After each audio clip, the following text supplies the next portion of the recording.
A loud scream rings out from inside the massive Gordo firm mansion, cutting through the quiet morning, and the young master is already on the loose, chasing the staff through the halls while they try to get away. One of the maids begs him to stop, calling out to young Master Hawk to please cut it out, but Hawk just lets out a gross, wheezing laugh, looking way too happy about the chaos he's causing. He gets defensive and tells them they got a lot of nerve trying to boss him around when they're just lowly maids. This kid is Hawk Gordo, the only son of the family that runs the Gordo firm, and honestly the guy is a total piece of trash who thinks he can get away with anything he wants. He keeps going, telling the women that their only real value is their bodies and demands they let him touch, making more pig noises while he harasses them, leaving the maids standing there feeling completely stuck and just looking totally fed up, as one of them admits that dealing with him is becoming a serious problem. Hawk keeps acting like a creep, laughing to himself while the staff talks about how miserable it is working for a womanizer like him, but the scene shifts to a guy named Kaneda who looks like he hasn't slept in a week, just staring into space. And honestly, the guy is completely over it, sitting there thinking about how much he actually hates women. He tries to get some peace, but a group of girls from the office are right nearby laughing and making a scene, so they start gossiping about him, asking if the others heard that Kaneda from the manufacturing department skipped another work party. One of them says he's not social at all for a guy, which is probably the reason he can't ever get a promotion, leading another one to bring up his age, wondering how long a 30-year-old plans on staying single, and the insults keep coming as she laughs, saying with a face like his, he's never getting a girlfriend, much less a wife. Kaneda just sits there by himself. He can hear everything they're saying, and just thinks about what a massive drag his life is. Later that night, he's walking home alone through the city, just staring at his phone while the world passes him by. A message pops up on the screen about how everyone in their country is basically a loser just for existing, and the guy on the other end says that's just how it is, suggesting that if being a full-time employee is that bad, Kaneda might have it easier working part-time. But then he points out the downside, saying it's pretty rough being an older guy with a part-time job since he won't have the cash for new games, which Kaneda has to admit is true. The person replies that because money is tight, they've been digging up old retro games lately, specifically mentioning one called Illeal. Kaneda looks at the name and feels totally out of the loop, asking if that's supposed to be some kind of soccer game or something. It turns out it's definitely not soccer, but a famous gal game masterpiece called Elements 11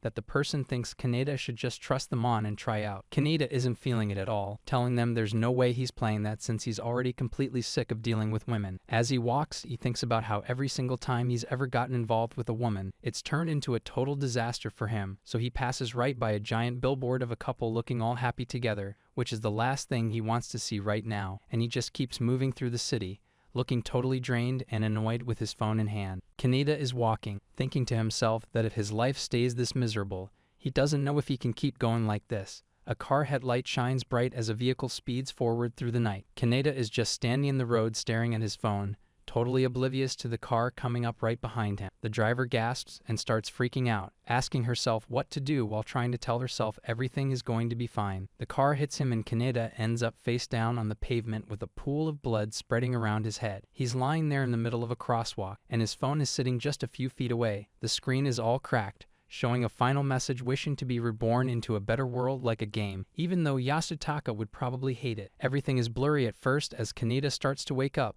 looking up at some kind of wooden roof. He's confused, wondering where he is and why he's there, until it clicks that he actually got hit by a car and left for dead. Now he's just pissed, thinking to himself that he's going to find the person who hit him and sue them for everything they've got. A voice calls out through the darkness, asking Hawk if he's finally awake. He slowly opens his eyes, trying to get his bearings in this new place. The first thing he sees is a maid sitting right there, making him realize he's definitely not in a hospital. He suddenly bolts upright in the bed, completely caught off guard. His new face feels tight and weird, like it doesn't even belong to him. He clutches his cheek while the maid just stands there looking totally over his drama. Just then, a memory hits him. He sees himself tumbling headfirst down a massive flight of stairs. He's spiraling, wondering what's up with these memories and all the terrible things he's apparently done, but the maid cuts through his thought, telling him he really shouldn't strain himself right now. She reminds him that he just had a huge fall down the stairs, so he needs to just stay put for a bit. Hawk starts thinking back and asks what happened to the maid who slapped him and sent him flying down those stairs. The maid tells him she was handed over to the police right away since, even if it wasn't on purpose, it's still looked at as attempted murder. Hawk just sits there and realizes she's right. He really did almost kick the bucket because of, since he's still feeling the effects of the fall,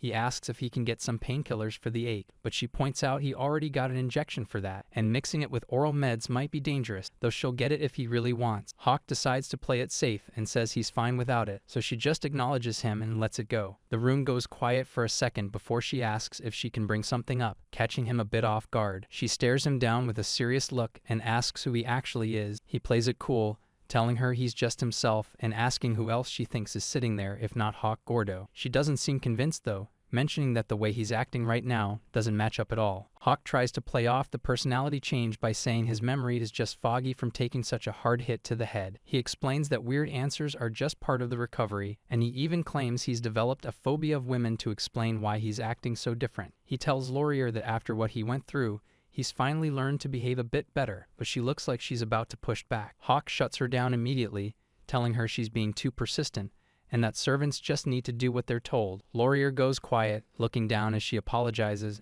and says she'll follow his orders from now on. As he settles back into bed, he tells her to let the police know there's no reason to make a big deal out of the whole thing. She gives a simple reply that she understands, leaving him alone with his thoughts as he stares at the ceiling, finally letting it sink in that he really did get reincarnated into another world. Suddenly, there's a sound at the door, and he has to ask who's there until a little girl peeks inside, nervously asking if her big brother is feeling alright. Hawk looks at the girl and realizes it's Mary, his younger sister from a different mother. He remembers a time when things were rough, and how she used to cherish a memento from her mom who passed away. Back in the present, Hawk tells her he's doing just fine, and there's no reason to worry, but then he asks how she even snuck past the maids. Mary starts to explain how scared she was for her big brother until the sound of heavy footsteps starts thundering down the hallway toward the room. Hawk panics and tells Mary to go hide in the closet right now, and she quickly agrees. Suddenly, the door flies open and Baron Gordo rushes in, shouting for his son. He grabs Hawk in a massive hug and asks in a total baby voice if he's feeling okay. The Baron keeps crying about the awful stuff Hawk had to deal with, and says he even brought over his favorite cake to help him feel better. Hawk tries to keep his cool while getting squeezed and tells his dad he's doing fine now, so he really needs to just settle down. Then he goes on to promise that he's going to be way more careful with how he treats women from here on out. Baron Gordo looks completely floored by the attitude, freaking out because he thinks his cute little Hawk is being way too rough with him. He even starts wondering if the kid is just going through some kind of early rebellious phase or something. Hawk just wants some space, so he asks if they can pick this up tomorrow and says he'll get to the cake later, leading the Baron to finally back off, telling Hawk to just call for his daddy if he needs a single thing. Once the coast is clear, Hawk sighs and figures it's safe for the person hiding to finally come out.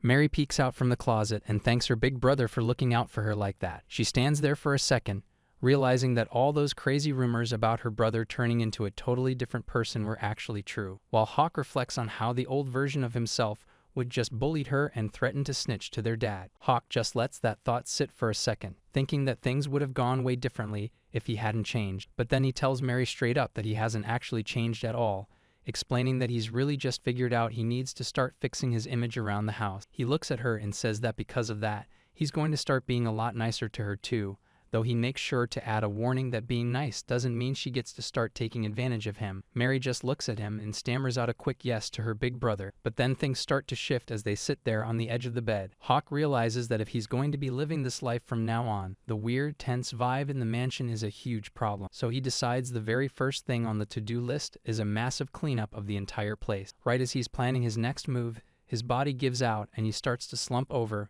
making Mary freak out and scream for him. Back in his old life, Kaneda's boss is breathing down his neck, telling him it's a huge problem for the team whenever he tries to take a random day off work. It's not just the boss either, because even his coworkers are talking behind his back, saying they can't stand the guy and don't even want to see him when they're off the clock. Even at home, he can't catch a break, with his family nagging him about being single, reminding him his cousin already has a family, while telling him he's going to end up old and bitter. But Kaneda doesn't care about any of that, honestly. He's totally fine being on his own and wants nothing to do with marriage or the drama that comes with it. Back in the present, Hawk's eyes snap wide open as the memories of his past life as that tired office worker start flooding back into his head. He sits up in bed and finally remembers how it all ended. He was just a regular guy who got hit by a car, and that's how his time in the old world stopped. Now he's stuck in this new world full of dragons and airship, a place that's nothing like the boring life he left behind, and he's starting to realize just how much power his new family actually has as the owners of the Gordo Trading Company, a business that's basically built on some really dark stuff like loan sharking and predatory sales. sales, making the entire company one of the most hated and evil names around. Walking through the halls, Hawk sees the staff and notes that most of the maids here are actually just his father's mistresses, making the whole house vibe even weirder. Hawk walks down the hall, realizing that most of the staff were only hired to be targets for his past self's harassment, and he knows that even though his old personality was the one who caused the accident, he really doesn't want to get pushed down the stairs again by someone holding a grudge. Standing there with the tired staff, Hawk decides it's time to make a move, telling himself that this is exactly where he needs to start. He thinks about his plan and decides he'll keep the actual hard workers around, especially that head maid Laurier.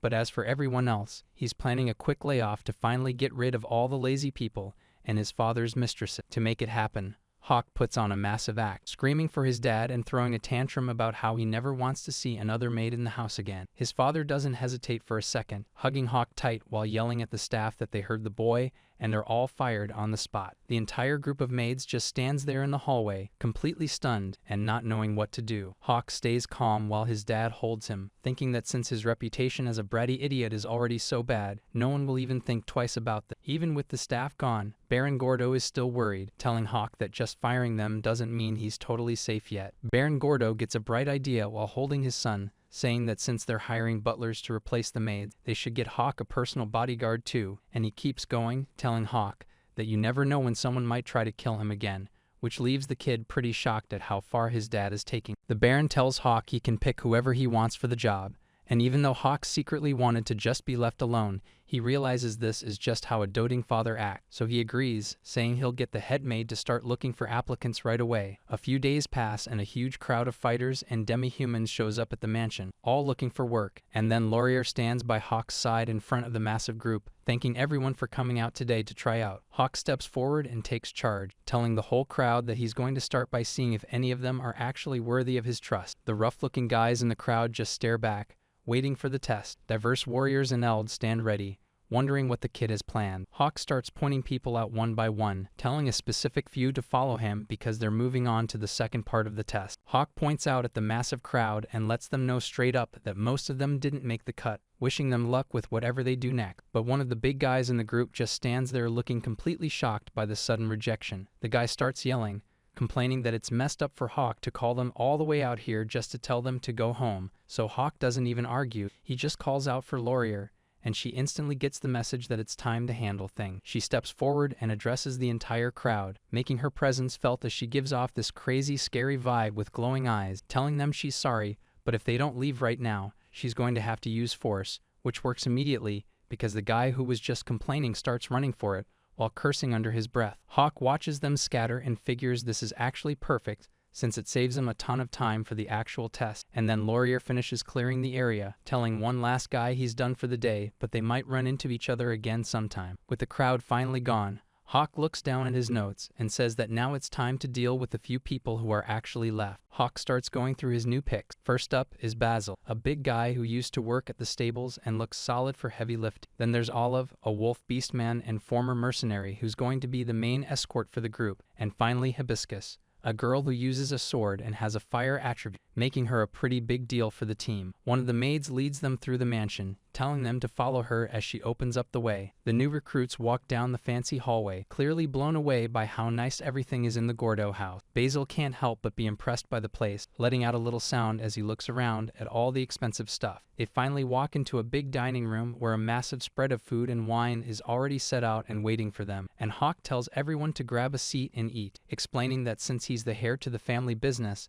he's going to be doing this a lot. He makes it clear that if they're going to be hanging out with him, he expects them to at least learn some basic table manners. Olive says he gets it, while Hibiscus just shrugs and says if she's told to eat, she's definitely going to eat. Basil is loving the food, saying he expects nothing less from the Gordo family and that he doesn't get to eat like this every day. Hawk just sits there looking bored while Laurier stands right behind him. He cuts the small talk and tells them he's sorry to stop the party, but it's time to move on to the next test. Standing up, Hawk gives the order for all three of them to get up and follow him right now. Olive and Hibiscus stand up while Basil tries to finish one last bite. They head to the office where Hawk sits behind his desk to make it official. He starts with Olive, telling him he's officially hired. Olive thanks him and says he'll work hard to meet those high expectations. Next up is Basil. Hawk tells the big guy he's hired too, as long as he can handle all the heavy lifting for the group. Basil gets hyped and tells the young master to just leave it all to him. He's clearly ready to get to work. Finally, Hawk turns his attention to Hibiscus, letting her know that she's the last one left to deal with. Hawk looks Hibiscus right in the eye and tells her he's sorry, but she isn't getting the job this time, leaving her completely shocked. He starts to say they can try again if another chance pops up, but she cuts him off, begging him to wait and asking why she's the only one getting rejected, while Hawk explains his side. He tells her that he's going to be attending a ton of business meetings and fancy dinners soon, and because of that, he can't have an escort who looks like they absolutely hate rich people. He says her face gives her away completely, so Hibiscus gets desperate. She yells out for him to wait, telling him she has a sick sister and really needs the money to take care of her. She drops to the floor and begs him, saying she'll do literally anything if he just hires her. The other guys just watch as Hawk looks down at her. He quietly says he already knows about her situation because he had Laurier run background checks on everyone before they even got there. He's been looking over the files, and he can tell she isn't just making up some lie to get sympathy. The papers show the truth about a beautiful red-haired warrior who took up the adventurer life just to pay for her sister's treatment for a disease that has no cure. Hawk thinks to himself that if this world were an anime or a book, a girl like Hibiscus would definitely be the main heroine, and that's the exact reason he really doesn't want to hire her. He watches her cry on the floor, thinking that if his rejection here leads to her sister not being saved, then he's just going to end up becoming the villain in some tragic story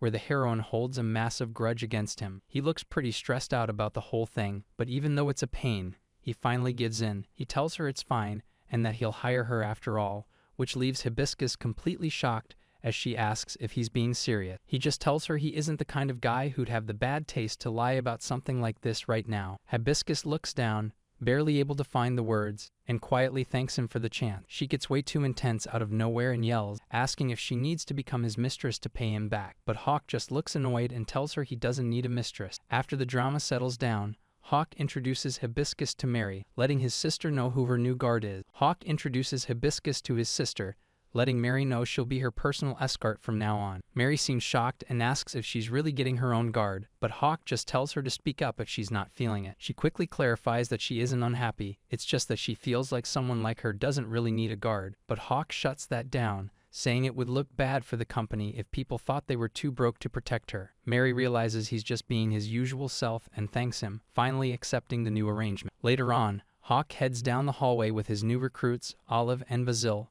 following close behind him. He's got a pretty satisfied look on his face. Things are finally starting to go his way. Basil notices the mood and asks the young master if something good happened, since he looks so relieved. Hawk just plays it cool, telling him that yeah, I guess you could say things are going alright, thinking about how he finally got the maid situation handled and found a solid guard for his sister. Hawk is just enjoying the quiet, thinking about how he finally found some peace since he isn't great with women. But then a girl shows up and introduces herself as Mint from the Royal Academy College Department. He starts thinking about the rules of this world, where 11 different types of magic exist, and it's the same for everyone whether they're human, elf, or even a demon. Basically, you're just born with a specific magic attribute that you're naturally good at using. As it turns out, Hawk Gordo's own affinity is dark magic, and since he's been reincarnated into this new world, he's actually pretty hyped to try using. He knows it's pretty standard for rich kids to get a private tutor for this kind of thing, so he went and begged his dad to hire someone who could teach him dark magic. But there's Mint,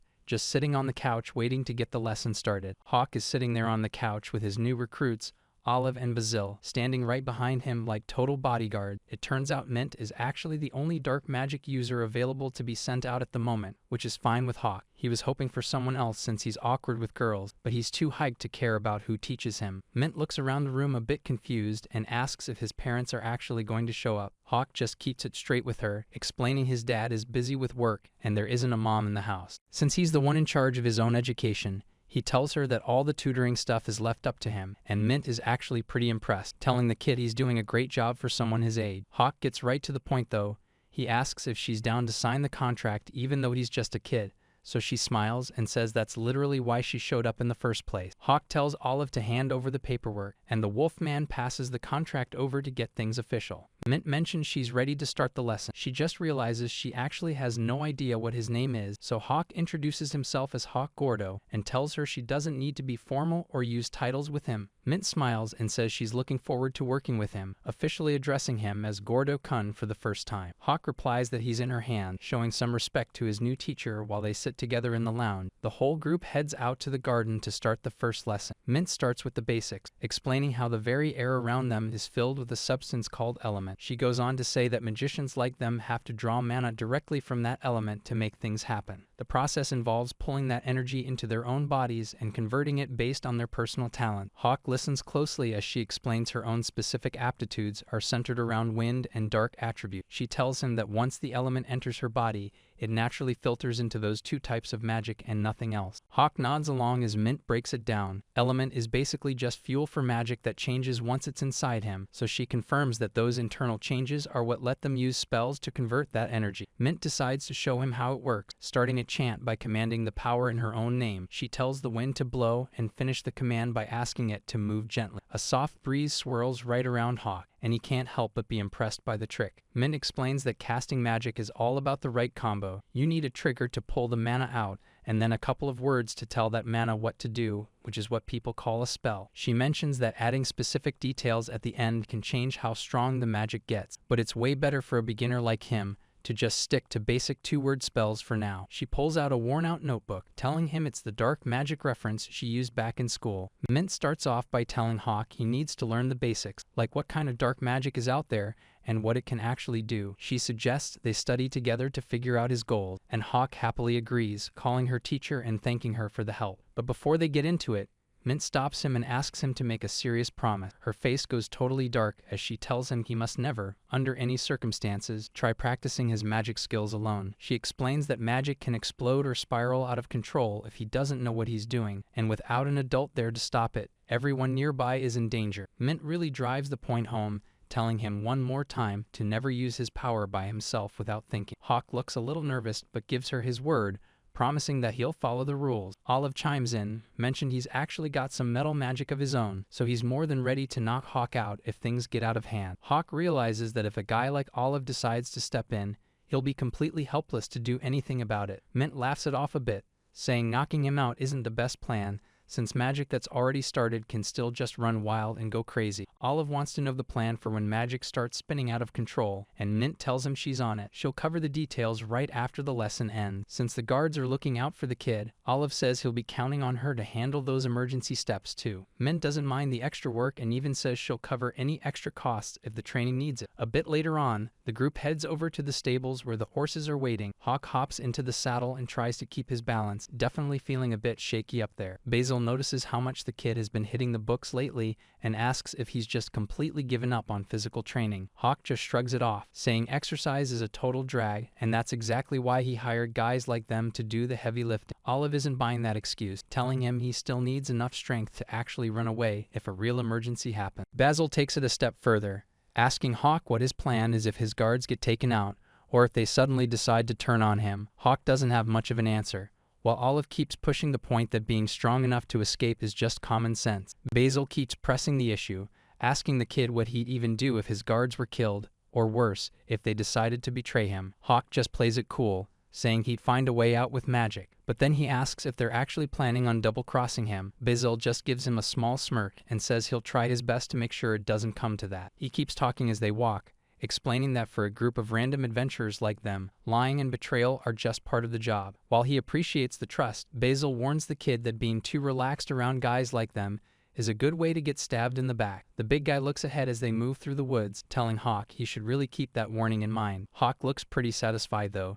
mentioning that despite the warnings, he still thinks hiring them was a total steal, especially since they're even going out of their way to give him helpful advice like this. Basil just laughs it off, admitting the only reason he's helping is because if the kid dies, his own comfy life goes down the drain. He's loving the great food and the high pay, so he tells Hawk he plans on sticking around and serving him for a long time. Hawk just laughs and tells the guys to make sure they actually keep him safe, so Basil and Olive agree that's the plan. But as they get back, Laurier meets them to let the young master know he's got a visitor waiting. The kid looks over his shoulder, sounding pretty surprised while asking who could possibly be there for him. Laurier keeps it professional and tells him the guest is a girl named Sunny Goldberg. The name clearly hits him hard because Hawk just stands there looking completely shocked. He takes a second to pull himself together before telling the maid to have her wait in the drawing room, and Laurier just gives a nod, saying she understands before heading off to handle it. As they keep walking, Basil gets curious and asks the kid who this Goldberg person is supposed to be, so Hawk admits she's his fiancée, right as the girl herself is shown waiting inside the mansion. Sunny Goldberg stands by the window looking pretty nervous, clutching her chest like she's worried about seeing him. Hawk thinks back to how he used to treat Sunny. He was a total brat, even going as far as kicking her while she cried. And back then, he told her straight to her face that he'd never want to marry her, but she should be grateful he's following his dad's order. He even called her ugly and told her she'd be stuck in the attic while he filled the mansion with other women, but that was the old him. In the present, Hawk is actually being polite as he greets her and asks how he can help her out today. Sunny is completely thrown off by his new vibe. She stammers for a second before asking if he's even the same person. The kid just scratches his head and asks if she really thought he was some kind of body double or something, which makes her panic a bit as she tries to find the words to explain why she's so surprised. Hawk tells her it's fine and explains that as the heir to the family business, he just decided it was time to change his attitude. Sunny Goldberg is only 8 years old and the daughter of a baron, but more importantly, she's officially been Hawk Gordo's fiancée this entire time. Hawk's dad was the one who built the Gordo Trading Company from the ground up, turning it into one of the biggest businesses in the country. But despite all that money, the one thing he always really wanted was to actually be a part of the nobility. To make that happen, he basically bought his way in by offering the Baron a massive loan, on the condition that his son would become the Baron's son-in-law. The Baron probably figured that getting preyed on by a rich businessman was better than letting his entire family history just disappear, so Sunny has hated Hawk ever since the deal went down, seeing him as nothing more than a greedy pig who got what he wanted, all while she had to deal with the constant stress of faking a smile and being perfectly obedient whenever they were together. Back in the present, Hawk asks if there's anything else, then mentions he knows she's only visiting because she has to, though he jokes she's probably disappointed he didn't actually die. Sunny immediately snaps back and tells him that isn't true at all, but Hawk just sighs, saying it's pretty obvious she only showed up because the Baron gave her a direct order to be there. He tells her she can just head home now, promising he'll write a letter to the Baron later so she doesn't get in trouble. Sunny gets all shy and hands over a small jar, explaining that she made the potpourri herself using flowers she grew. Looking away with a blush, she hesitantly asks if he would like to have it as a gift. Hawk tells her he'll take it and thanks her for the get-well present, looking at the jar full of dried roses, which makes Sunny light up as she excitedly thanks him for accepting. The carriage heads out, leaving the mansion grounds as Sunny finally makes her way back home. Watching from the window, Hawk thinks about the whole fiancé situation, something he never planned for, even in his old life, but now he's stuck dealing with an actual engagement. He realizes that by the time Sunny turns 18,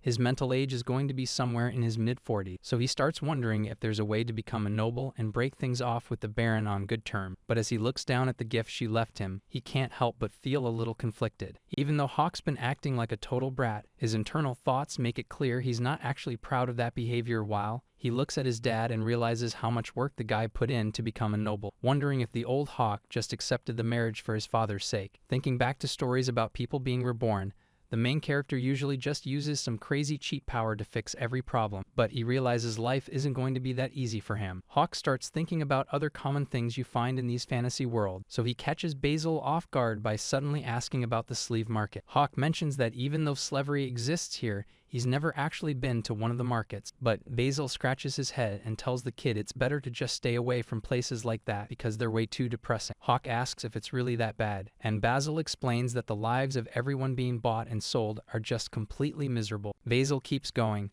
describing the sleeve market as a nasty, grimy place where you just hear people crying and acting resentful. It's pretty clear he really hates the place. Hawk says he gets it, thinking to himself that even though he asked about it pretty casually, Basil's got a point. Right then, Olive chimes in and asks if the Gordo Trading Company stays away from the sleeve business entirely. Hawk doesn't miss a beat and explains that since his dad was trying so hard to become a noble, he avoided it. He figures most high-up nobles were actually grossed out by slavery anyway, so they didn't want anything to do with it. Olive asks if that's really true, admitting he's actually surprised to hear that side of things, but Hawk decides to wrap things up. He tells Basil he won't force him to come along if it's that bad, so he'll just have Olive watch his back instead. He tells the big guy he can just stay behind. Basil looks relieved and says he's got it. A little while later, the scene shifts to the middle of town, where the streets are packed with people and shop. Moving into the back streets, Hawk and Olive walk down a narrow, shady alleyway away from the crowd. They eventually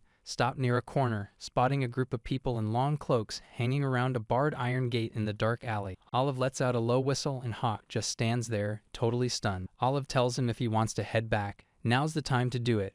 But Hawk says he's going in, since leaving now would make the trip a waste. Olive gets it, but warns him not to mistake being reckless for being brave. A trader shows off people behind bars to a crowd of buyers. Hawk is too short to see anything past the crowd's back, so a huge hand grabs him suddenly, catching him off guard as Olive hoists the kid up onto his shoulders like it's nothing. And Olive asks if he can see now, and Hawk says he's got a perfect view, looking past the crowd at a cage where someone sits alone in the dark. Inside the cage, two beastmen wait in the dark. A girl with cat ears stands around looking annoyed, while a massive tiger man sits quietly. The trader spots Hawk and calls him a little nobleman. He asks the kid if those two caught his eye, and Hawk just looks at them, saying he's definitely interested for a few different reasons. The trader starts his pitch, explaining these are rare wildcat beastmen from the east. They might be from violent tribes, but he swears their fighting skills are the best there is. He points out the collars, saying they can't disobey their master as long as they're wearing them. He even gives his personal guarantee that they're safe to handle. The guy asks Hawk what he thinks, and the kid takes a second to look them over before deciding who he wants. Hawk points at the big tiger man and says he'll take him, which just makes the beastman grunt from the shadows. The trader seems surprised and asks if he's sure about that. Apparently,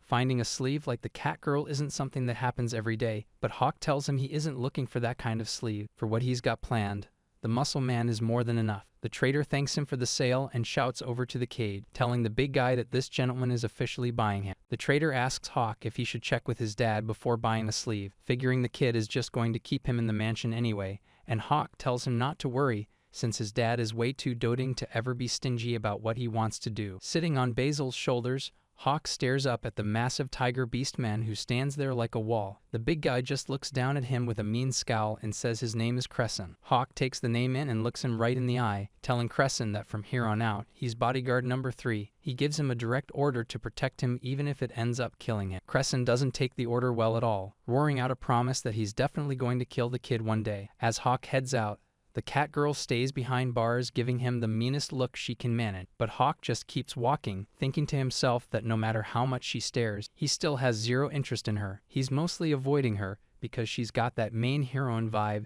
and he's not looking for that kind of trouble. Basil tells Hawk it's great that he's healthy and doing well, but he definitely needs a bet as soon as they get back. Hawk just sits there on the big guy's shoulders while the narrator thinks about how weird it is for a girl to join an all-guy group, and Crescent can't believe what he's hearing, asking if Hawk is seriously telling the sleeve to go take a bet. It's pretty clear to everyone that this situation isn't going to end peacefully, so the story shifts back to when Basil was still working his old job, just a guy at the stables brushing down horses and staring at the same old request scroll. He complains about having to do the same boring chores over and over, but the guy at the desk just fires back, asking Basil if he doesn't have any better requests, like slaying a dragon or something. He tells Basil to give him a break and stop daydreaming, since fancy jobs like dragon slaying are strictly for S-ranker. The guy claims he's actually trying to help, mostly because he's never seen anyone hit their 40s and still be stuck at B rank. Basil points out that the guy says that all the time, and the only reason he hasn't seen older B rankers is because most people give up on their dreams and quit. The clerk moves on and offers a different gig, mentioning that the young master of the Gordo Trading Company is looking for an escort, though Basil isn't so sure about it. He's heard some pretty bad rumors about that company and their reputation. The clerk tells Basil the pay is great, but there's going to be a ton of people applying, so he asks if Basil plans on flaking out on this job too. Basil just walks off without saying a word, looking like he's finally made up his mind about something. He grips the request scroll tight, thinking to himself that this is for real, and he's not going to end up a failure like everyone else. Back at the stables, he's in his element petting the horses and talking to them, but he's mostly thinking about how Hawk turned out to be a surprisingly decent kid, which makes him wonder where all those nasty rumors even started. Life's been good since he took the job. He gets to eat great food, work with the animals he loves, and he's making more in a month than he used to make in a whole year. He's honestly so grateful for the opportunity that he doesn't even know how to show it. Then he starts feeling bad about being selfish earlier and decides he definitely needs to apologize to the young master as soon as he sees him. Just then, the group shows up with the new guy, Crescent,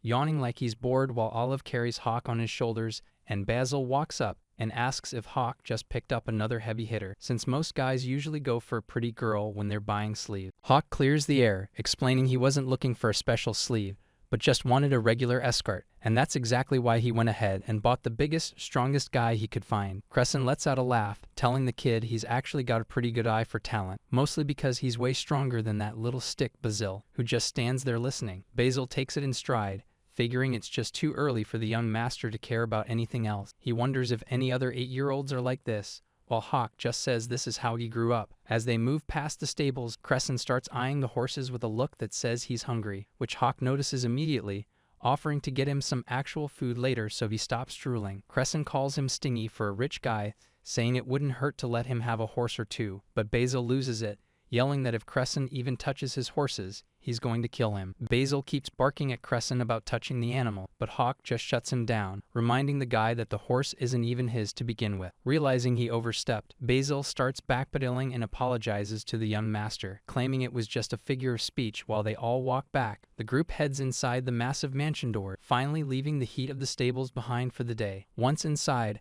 Hawk gives Olive his first task, telling him to help get the new guy over to the Beths so he can clean up. Crescent looks at the kid like he's lost his mind, saying he knew the kid was weird, but letting a sleeve bathe in the main house is just crazy. Hawk doesn't really care what's normal. He just tells the big guy he likes things clean, so a daily bath is now mandatory. That actually gets a laugh out of Crescent. He says he's not complaining since even a guy like him enjoys a good soak every now and then. Hawk gives a little smile, saying he's glad to hear that they won't have any issues with the new rules, but as they walk, Olive starts thinking back to when he first heard about this bodyguard gig for the Gordo family. He remembers the guy at the counter giving him a heads up, saying the job was solid, but that the son of the family had a pretty nasty reputation. Flashback to the guild, where the worker sees Olive hesitating over a paper, and asks if he should just find him a different request. Nearby, some other guys recognize him and start whispering about how even a big name like Olive is picking up the escort job. One guy admits he doesn't know him personally, but Olive is famous for being a former soldier who's crazy strong, even if he's a bit of a jerk. The guy keeps going, saying he talked to him once, and the Beastman had this totally blank, creepy look in his eyes, almost like a puppet. It's weird to them because Olive never seemed like the type to care about money, making them wonder why he'd take the gig at all. Back in the present, Olive thinks about that moment he officially signed on for the bodyguard job, still wondering what the young master could have possibly seen in a guy like him to make him want to hire him. The deep thinking gets cut short by Hawk, splashing around in the water, letting out a loud shout of excitement. As they all soak in the massive tub, Hawk asks the two of them if it isn't awesome having a huge bath they can use whenever they feel like it. Olive has to agree that a bath is always a win, especially when it's this big. Crescent listens to the young master and mentions he knows exactly what he means, since the water reminds him of home. Hawk is surprised by that and asks if his hometown really has hot springs like this. Crescent explains that since his village was near a volcano, they had huge resorts and pools where he'd hang out all the time. Hearing that makes Hawk think it sounds like a great spot for a vacation in the east later. Olive steps in to warn him against it, saying that showing up with an eastern sleeve like Crescent would probably get him killed. Hawk casually suggests Crescent can just stay behind them, but Crescent gets heated, asking why they're the only ones who get the good food and baths. The attitude is so wild that Hawk has to stop and ask if he even realizes he's a sleeve. Crescent rubs his head and admits that now that he thinks about it, he totally forgot he's a sleeve right now. He blames it on Hawk, saying the kid is so relaxed that it's easy to forget their actual roles, leaving Olive to just watch the two of them and tell Hawk he's one weird guy. Olive realizes he doesn't really care if his new boss is a bit of a weirdo, because the time he's been spending at the mansion lately has actually been pretty fun, and it's enough to make him feel something in his heart again after being totally empty for over 10 years. Hawk finishes off a drink after the bath and lets out a satisfied sigh, feeling better than ever. Olive admits he totally underestimated this place. He never expected to find stuff like fruit, strawberry, or even coffee milk. Crescent looks at the colorful drink and asks what the deal is with the weird color, wondering if it's actually poison, but Hawk tells him it's just milk mixed with fruit juice to make it taste better, and it's actually delicious. Crescent holds up a bottle and wonders if that's really all there is to it. Hawk just laughs and tells him that if he's so interested,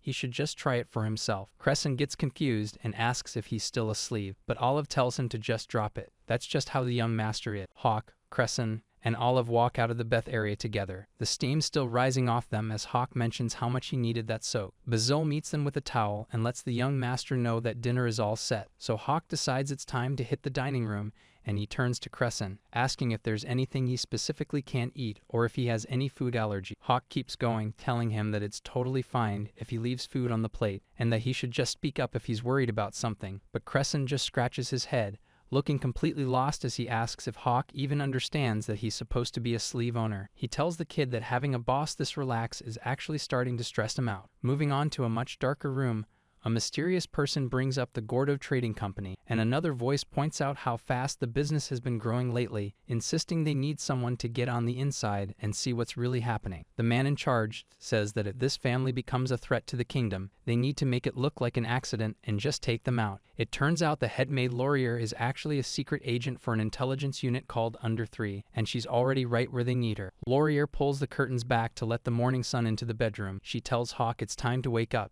and he just looks totally out of it. She starts listing off the menu, mentioning the freshly baked croissants and how the chef made his special eggs and bacon, along with some hot coffee. Hawk finally sits up and says he's awake, joking that a guy like him can't let a meal like that go to waste. Laurier offers to help him get dressed for the day, but Hawk tells her he's got it handled and that she can head out, so she just nods. She lets him know she'll be waiting in the dining room and heads out, leaving the massive breakfast spread ready and waiting on the table. As soon as Hawk shows up, his dad loses it, yelling about how cute his son looks today. Hawk greets his dad and mentions how he seems to be in a great mood this morning. Baron Gordo gives him a squeeze, saying he's only this happy because he gets to see his son's cute face, while Mary stands by the door, quietly wishing Hawk a good morning before trying to say hi to her father. Hawk replies to her normally, but the Baron immediately snaps, yelling that he doesn't want to see her face at breakfast. He keeps going, shouting that her presence alone is going to make the food taste bad and tells her to watch herself, asking who she thinks she is even calling him father. Hawk speaks up and tells his dad to cool it,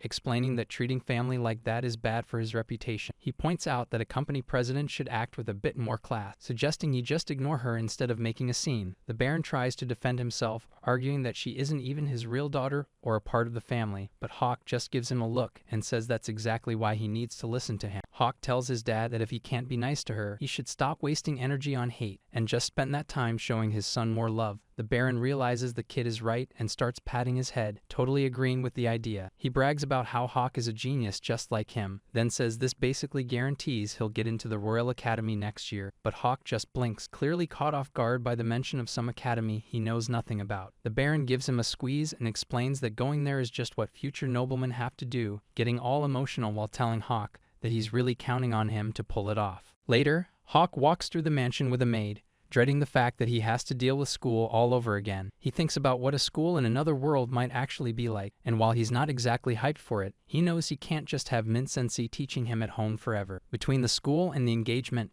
he starts to wonder why his dad is so obsessed with him becoming a top-tier noble. Laurier mentions how the master built one of the biggest trading companies in just a single generation, and she's pretty sure it's all thanks to Hawk. Hearing that, Hawk figures if he's the reason for his dad's success, he should probably start paying him back a little. Laurier just watches him with a sharp, unreadable look on her face as he walks off. Hawk heads down the hall laughing to himself, passing right by a line of maids who just stand there silent. Laurier watches him go, thinking to herself that even though she'd heard the rumors, the reality is honestly just gross. She knows the only maids left are the ones serving as the father's mistresses, which also makes them easy targets for Hawk's constant harassment. It turns out all the decent staff already ran away, and that's the only reason she even got picked to be the head maid. But she realizes this actually works out perfectly for her. Being in charge makes it way easier to get close to the two of them, so she decides to stay professional and keep serving the idiotic father and son for now, just waiting for the right time to move. She stands at the top of the stairs, looking down at the mess while she keeps her true plans hidden. The mansion is in a total panic because one of the new maids accidentally pushed Hawk right down the stairs. Laurier looks at the chaos and thinks that while she feels bad for the maid, this accident just saved her the trouble of assassinating him herself. She keeps a knife hidden behind her back, figuring all she has to do now is kill the grieving father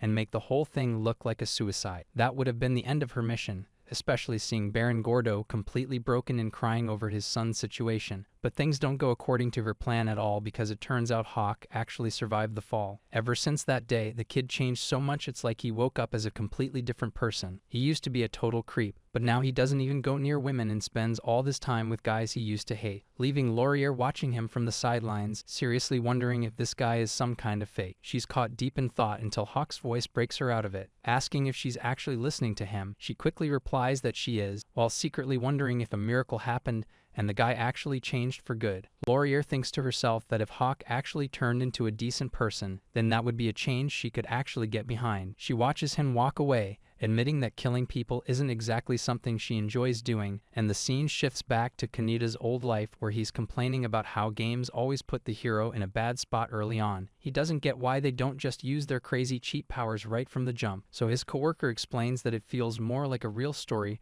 when a guy from a fancy family struggles with big expectations, and then finally wakes up his top-tier abilities to prove he's the main character. But Kaneda isn't really buying into that logic at all. He tells his buddy he'd much rather just be born rich and live a life with absolutely no stress, leaving his friend laughing because that's exactly the kind of lazy answer he expected to hear. Hawk stands there looking up at the massive building. He can't believe he's actually seeing the Royal Academy in person. The scale of the place is huge, and as he stands by the doors, his dad starts getting cold feet. Baron Gordo asks Hawk if he's 100% sure he doesn't want to just use the back door to get in, since he could just drop a massive donation right now and make sure nobody says a word about it. Hawk just tells his dad to relax because he'll be fine, especially since Mint Sensei already gave him her seal of approval. That's all the Baron needs to hear to start tearing up and shouting about how much he believes in his son as they all head inside. Once they get to the desk, the staff member checks the records and asks if he's Hawk Gordo with the dark attribute. Hawk confirms it, and the guy tells him to head over to his assigned room to get things started. Walking through the halls,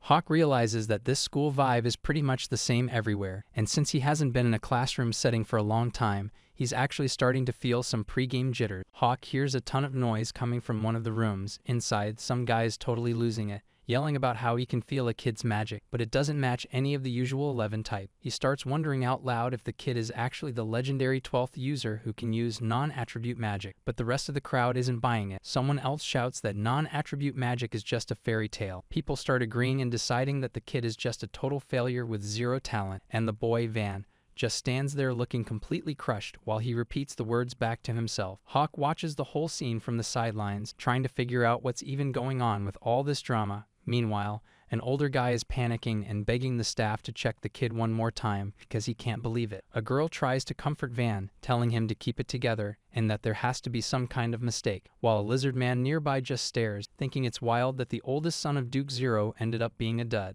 A guy in the crowd mentions that if everyone isn't careful, this drama could mess up the whole power balance between the nobles. Meanwhile, Duke Zero is absolutely losing it, screaming at Van and calling him a total disgrace to their family name. Van starts crying and begs his father to listen, saying there has to be some kind of mistake with the results, but the Duke just snaps that he's heard enough excuses, even as the boy's sister begs him to stop being so harsh. It's crazy how the top heir of a huge family is suddenly forced into a miserable life just because he has no talent. And Hawk watches the whole thing, thinking this entire scene feels exactly like the opening chapter of a book. He figures the kid is going to have a rough life for a while, but eventually he'll find some real friends and start his climb up from the very bottom, since that's how all the classic hero stories usually go. Even that weird stuff the examiners were saying about a legendary 12th magic type or non-attribute users just feels like a bunch of foreshadowing for what's coming down the road. It's easy to see how labels like being a failure with zero talent could eventually flip, turning into a classic setup for a huge comeback later on,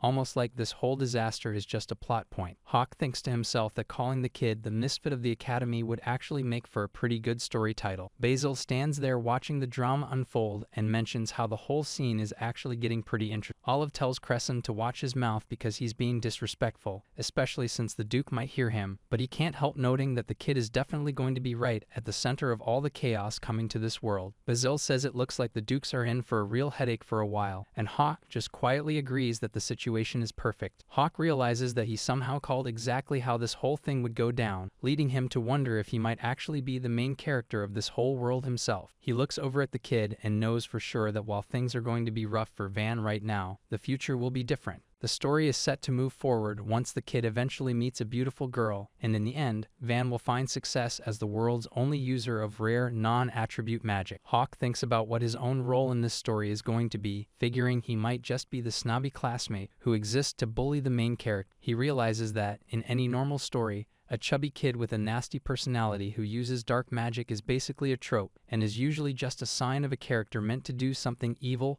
or betray someone before getting wrecked. Meaning at best, he's just a mid-boss or a total joke. Hawk thinks back to when he was younger, remembering a time he actually got slapped by a woman, and while he feels kind of bad for Van, he knows it's great the kid gets to be the hero since the world was built for him, not Hawk. He figures that since this is all just the prologue anyway, it doesn't really matter much how things start. But suddenly, Baron Gordo's voice rings out through the mansion hall calling for his son. The Baron yells about how incredibly happy he is that Hawk didn't turn out to be a failure like the Duke's son, and he grabs Hawk for a huge hug, telling him that even if he had been a failure, a father's love wouldn't change at all. Baron Gordo is making a scene, so Hawk tells him he's being way too loud and that it'll be bad if the Duke looks over, but the Baron doesn't care, shouting that the Duke is nothing because as long as they have money they're fine, even planning to buy Hawk's way into school with a massive donation. He's convinced that with enough cash, nobody would ever dare to fail his son, while meanwhile, the boy known as Vanity Zero just stands there looking completely miserable. With the introductions out of the way,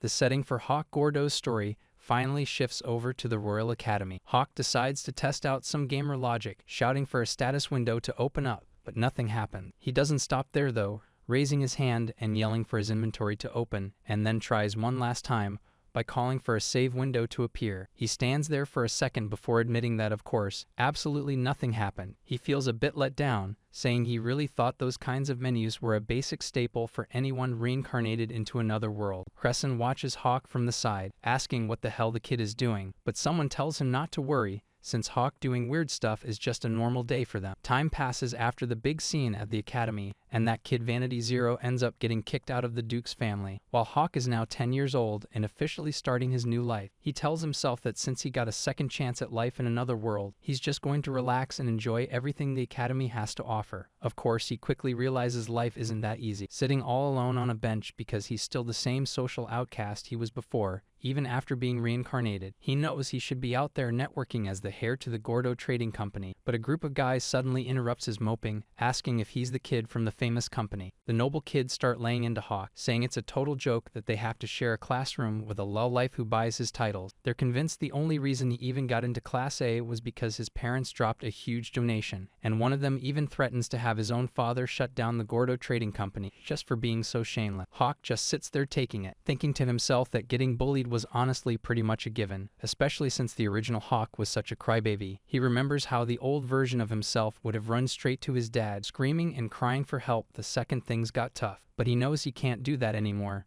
Throwing around wads of cash doesn't really work against a bunch of noble brats, because at this academy money isn't everything. The bullies get even more annoyed when he doesn't react, yelling at him to stop ignoring them and asking if he thinks he's better than everyone else. Suddenly, a voice calls out from behind them as a blonde boy and a girl show up, with the boy asking the group exactly what they think they're doing. The bullies completely freeze up and start shaking, realizing they're looking at a prince, so they immediately start making up excuses, claiming they were just teaching a cheeky commoner how to have some proper manners. The prince doesn't buy it for a second, reminding them that the principal said everyone is equal at this school, no matter where they came from. The prince stands his ground and points out that since he's royalty trying to follow the rules, he wants to know if these nobles really think they can just ignore them, and the bullies completely lose it, bowing as low as they can while screaming about how sorry they are and swearing that they didn't mean anything by it. It turns out this guy is the third prince of the Branston Kingdom, a handsome noble with a name you wouldn't expect, Pickles Branston. The name sounds like a complete joke,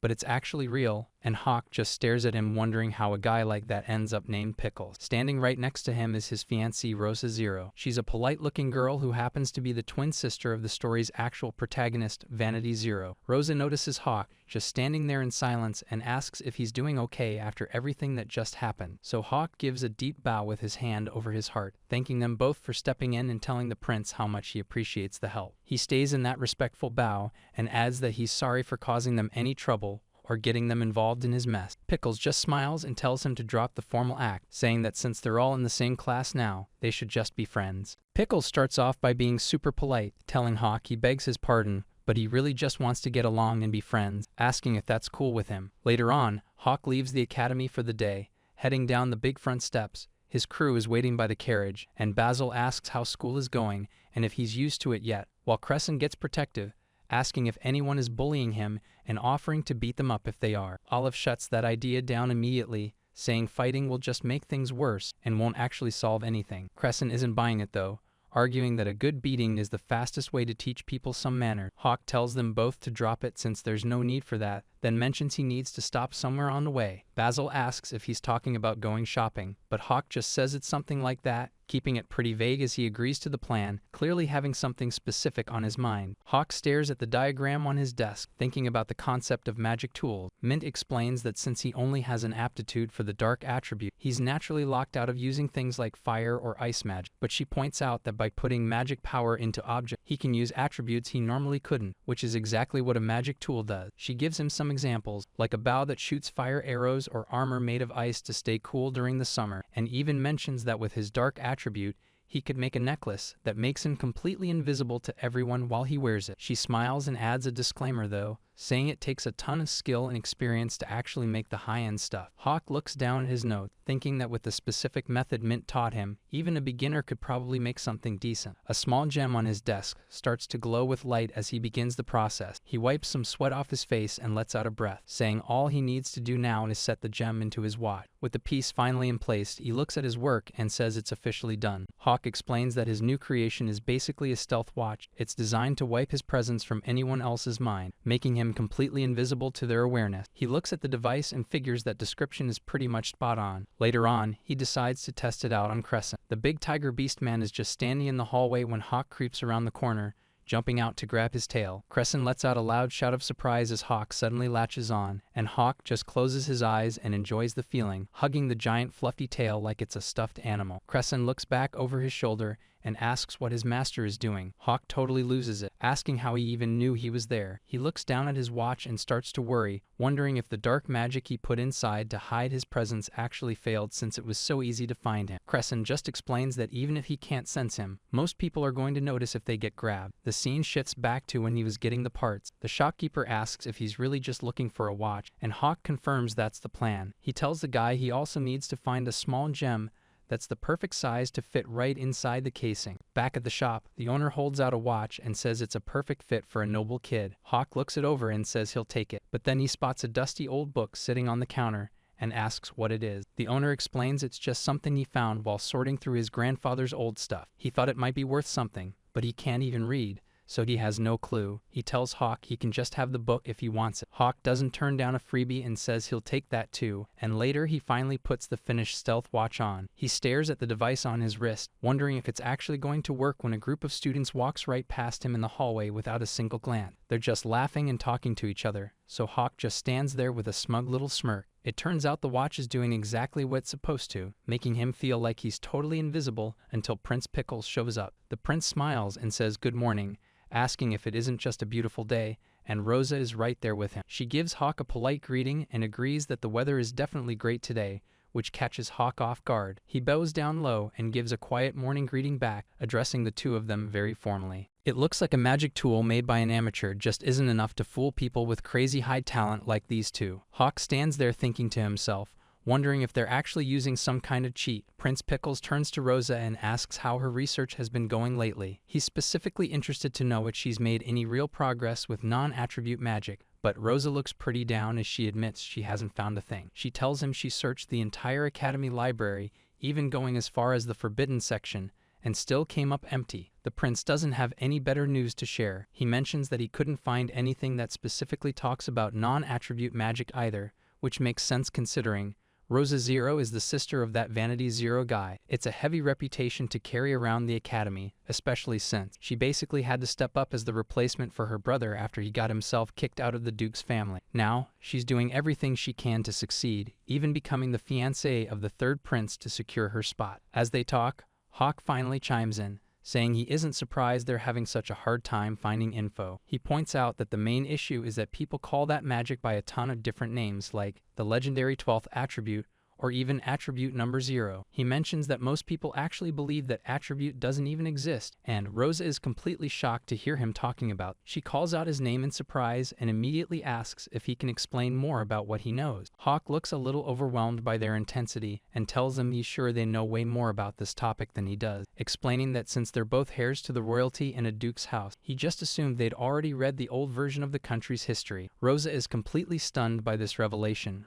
repeating the phrase old version, while realizing that this explains why her search came up empty, and the prince agrees, telling Rosa that it makes total sense why she couldn't find a thing if the info is hidden in an older text. Hawk starts to get a little freaked out by how seriously they're taking that, and their sudden change in vibe is honestly starting to scare him. So Pickles pulls him back into the conversation, asking if he realizes that only the newest version of the history is actually allowed to circulate. Hawk just shrugs it off like it's no big deal, saying it's only natural for an old version to exist if there's a newer one being used. But the prince stops him there, pointing out that almost nobody actually refers to it as the new version anymore. He explains that unless a person is part of the royalty, a high-ranking noble, or from a specific lineage, there's no way they'd even know a second version exists. Hawk looks pretty annoyed by the whole secret society vibe and mutters that nobody ever told him he was holding on to restricted information. Rosa explains that the old version of their founding history was actually burned during a religious war 3 centuries ago, and the prince adds that just referring to current history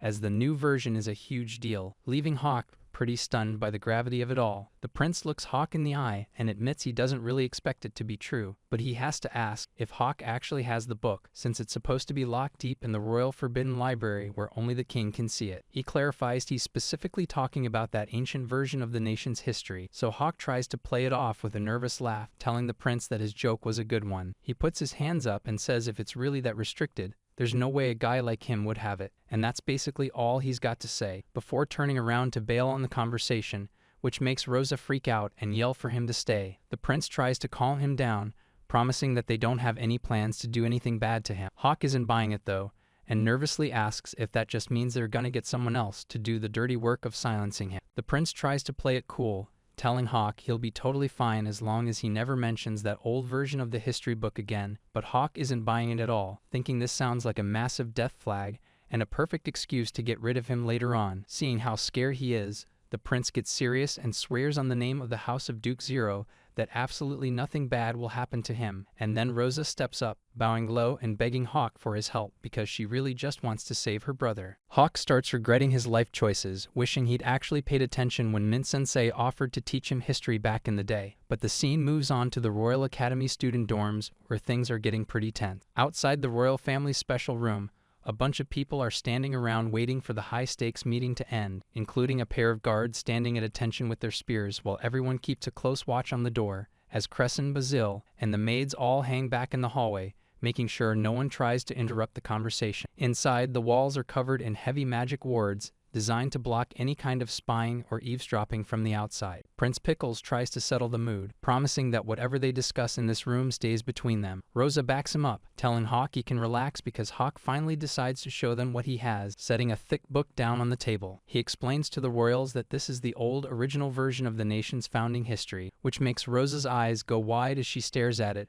barely able to believe she's looking at the actual real deal. The prince is just as stunned, admitting he's never even laid eyes on a copy like this before and asking where Hawk could have possibly found it. Hawk just shrugs it off, saying he grabbed it from some random shop downtown that was treating it like trash. He honestly just thought it was some normal book, leaving the prince and Rosa completely speechless, neither of them knowing how to react to him finding a national treasure in a bargain bin. The book tells a wild story, describing how the world was once a giant void before light appeared and the first humans were born, detailing how non-attribute magic was the original source that eventually gave birth to the 11 other elements we know today. It even claims that the very first human to ever exist was actually the one who founded the Branston Kingdom, and the story just keeps going. Rosa explains how the original founding history got wiped out in a massive religious war 300 years ago, and Hawk starts putting the pieces together, realizing that this lost history is exactly what caused the current mess. He looks at how the country's current religion has taken over everything, focusing entirely on the idea that the goddess of creation Mitsuka was the one who made humans and all 11 magic attributes. Hawk thinks the new version of history is just a product of that religion becoming the state's official belief,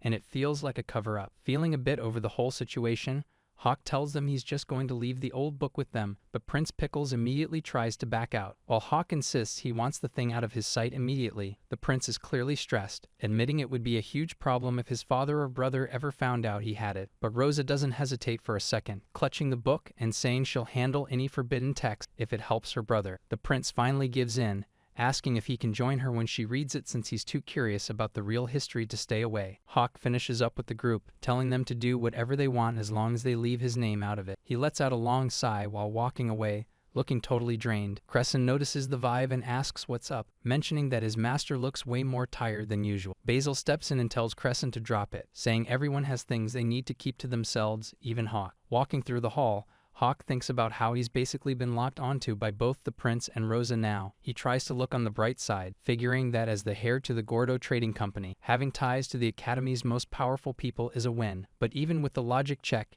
he can't shake the feeling that something about this whole deal is just off. Crescent walks along with a blank look, clearly dealing with something. He finally speaks up, telling Hawk he knows he likes the tale, but asks if he can wait until they're in the carriage before playing with it. Hawk snaps out of it and says he's sorry, admitting he was just deep in thought and started grabbing it by accident. Crescent walks ahead, asking Hawk if he really likes tails that much since he doesn't see the appeal of touching them. Hawk just sighs and says a ton of stuff happened today, basically just trying to move past the awkwardness. Later on, Van is standing around holding an apple and his groceries when he notices someone. Another paper bag gets set down right on the bench next to his stuff, and Hawk takes a seat, giving Van a casual greeting like it's no big deal. Van says good afternoon back, mentioning how much of a coincidence it is to run into him here. The two of them sit there looking out as Hawk agrees, saying he guesses these things just happen sometime. He asks if Van is out shopping, and Van explains he's just picking things up while taking a walk. Hawk looks over and suggests he should probably hold on to his bag so he doesn't accidentally leave it behind, and he reaches down, grabbing the tops of both bags to make sure they stay put. Van just sits there for a second with a little smile on his face. Hawk stands up and says, well, he's gotta get going now. Van tells him yeah, later,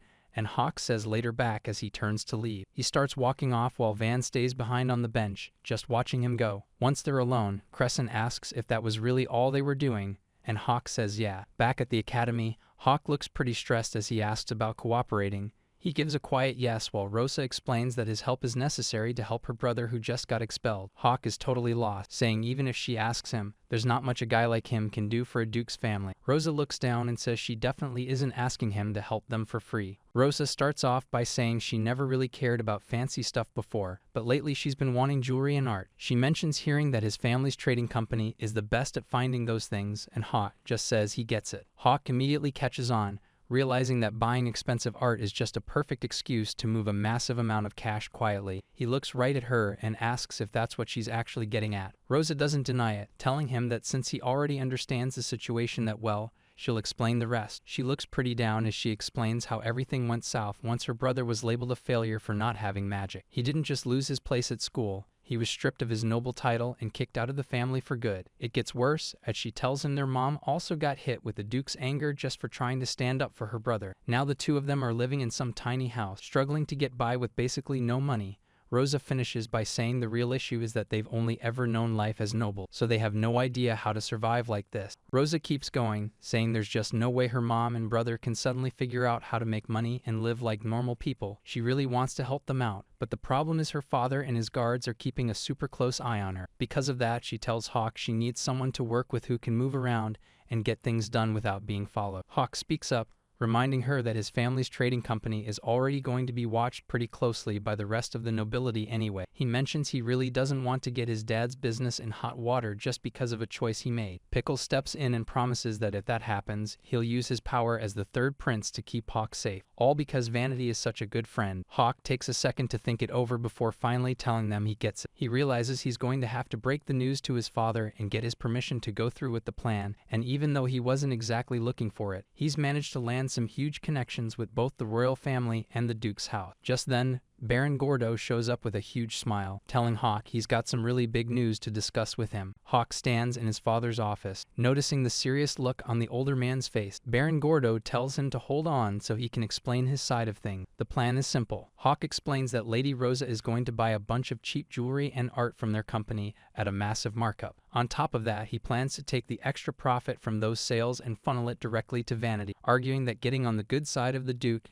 and the royal family will definitely pay off for them down the road. Baron Gordo listens quietly, just saying he sees where Hawk is coming from. The Baron gets thoughtful, mentioning how their trading company has always stayed neutral between the church and the nobles, and while he doesn't mind the extra work, he knows he has to make some moves if Hawk is ever going to successfully become a Baron himself. He looks Hawk right in the eye and says there's really no such thing as an investment without a little bit of risk involved, so he makes his decision right then and there, telling Hawk that he'll allow the plan to go through. But there's a catch. He makes it clear that Hawk's safety is the only thing that actually matters, and he needs to back out the second things look dangerous. He promises to protect him no matter what, saying he won't let some duke or royal family member touch his son, which leaves Hawk bowing and thanking him for the support. Baron Gordo opens up and admits he really didn't think Hawk would be able to make any big moves at the academy, but the kid completely proved him wrong, and now the Baron is just blown away by the massive connection his son brought home. He grabs Hawk and lifts him up with a huge smile, telling him he's a total genius for making it happen, while Hawk just stays calm through the praise, simply saying he's glad his father is happy with how things turned out. The Baron gives his son a pat on the head, but his tone starts to shift as he gets ready to give some real advice, telling him that he needs to be incredibly careful when he's dealing with dukes, since powerful nobles are basically just giant monsters. He warns him that people like that are dangerous because you never really know when or where they're going to try and bite you. So Hawk looks his father in the eye and promises that he'll definitely keep all of that in mind. But then Hawk takes it a step further, telling his dad that if things ever actually get bad, he shouldn't think twice about abandoning him, because he doesn't want to bring any trouble to his father or the family business just because of a mess he started. Baron Gordo pulls Hawk into a massive hug, calling him silly and promising he could never actually abandon him, because as far as the Baron is concerned, Hawk is and always will be his #1 treasure. He reveals that he's actually already prepared a backup plan to flee the country if things ever get too dangerous, so he tells Hawk to just focus on enjoying his life and leave all the worrying to his old man. Hawk just looks down at the apple in his hand, thinking about everything that just happened and reflecting on his past life, specifically how he died in a car accident without really thinking about his parents at all. He realizes that this time around, he needs to make a real effort to actually care for the parents he has now. So he holds out the apple and tells Crescent he can have it, which catches the big beast men totally off guard. As they walk, Hawk admits to himself that his dad might be a jerk in some ways, but the love is definitely real, and while Crescent happily snacks on the fruit, Hawk just silently thanks his father for having his back. It's common knowledge in this world that to get better at elemental magic, people need to get close to natural stuff that matches that specific element. Like for water magic, you go swimming or stand under a waterfall, while for light magic, you just spend time out in the sun. If you're trying to learn wind magic, it's all about just feeling the breeze on your skin. But the real question is, how are you supposed to train for dark magic? Hawk holds his hand up and says that in his name, he commands the power to listen, calling out to the darkness and telling it to protect this house and everyone inside from any evil. Hawk realizes that with this spell, he can actually keep people from noticing the kid and his mom, and he looks at his hand, thinking about how incredibly useful magic really is. A woman talks to Hawk, apologizing for always being such a burden to him. So Hawk tells her it's no big deal, since her sister has been looking out for him at the academy anyway. Van stands his ground and grips his practiced sword tight, facing down a massive opponent. It's Crescent, who lets out a big laugh and tells the kid he's actually doing a pretty good job. Van isn't ready to quit though. He says he's not done and asks to go for one more round, showing the drive of a guy who's meant to be the main protagonist of this whole world. Even though he was kicked out of the Duke's family, he's been making a quiet life for himself and his mom downtown, all because he didn't fit into any of the 11 magic categories everyone else uses. The authorities labeled him as someone who's just totally incompatible with the magic system, but it goes deeper than just not being able to cast spells. For some reason, any magic that touches him just stops working. His body has this super weird trait where it just cancels out any magical energy on impact. So even though other people get to use stuff like healing magic to help them out, he's stuck being the only person who can't benefit from it at all. Hawk Gordo watches from the side and notes that Van can actually nullify magic attack, thinking to himself that the kid is basically a shonen manga protagonist in real life. Since Van is fully aware he's just an ordinary guy with no natural magic talent, he's in the perfect spot to focus all his energy on training non-attribute magic skills. His whole life has become a form of constant training, just like a main character, meaning that this sparring session is just another part of his growth as Van stands in the yard looking pretty wiped out while the massive Crescent looms over him. Crescent looks down at the kid and asks what's wrong, or if he's already giving up. Van yells back that there's no way he's stopping until he's strong enough to protect his mom. Watching the intense back and forth, Hawk just wonders if this even counts as a normal workout. Crescent scratches his head while telling Hawk that the Zero Kid asked for some training, explaining that the boy apparently wants to get strong enough to protect his mom and all that. Virgil chimes in, saying the kid is also looking to learn a bunch of different skills from both of them. Vizil says they don't really mind helping out, but they can't exactly agree to it without their young master's permission first. Hawk looks on in silence, thinking to himself that there really isn't any good reason to turn the kid down. So the group gets together in the yard, with Van looking stoked that he's actually getting some help. But standing there, Hawk starts feeling weird and wonders if he's actually being jealous of a 10-year-old, realizing that he's honestly always had a grudge against anyone born with natural talent and good look. He was finally starting to feel okay with his life after being born into this rich family, but even though Van isn't doing anything wrong, his bright and dazzling presence is enough to ruin everything for Hawk. Looking at Van's happy face is actually painful for Hawk. The kid is just way too bright, and it's honestly starting to get on his nerve. Hawk turns his back on the light, wondering if his life was always destined to be this dark, realizing that even in his previous life, he was basically a nobody who never had any real value to anyone. After getting reincarnated, he started to get this idea that he might actually be the hero of some big story. But now he sees that was just a sad dream. He looks at his guards and sleeves, thinking about how he's just been playing friends with people he literally bought with cash. So he decides it's time to start cutting out all the stuff in his life that doesn't actually matter. He tells himself that if he can just accept they're not necessary, he can finally let them go, thinking that it won't even be a big deal when he eventually has to toss them aside. He stares at the back of Virgil's head, trying to convince himself the guy means nothing, before looking at Oliver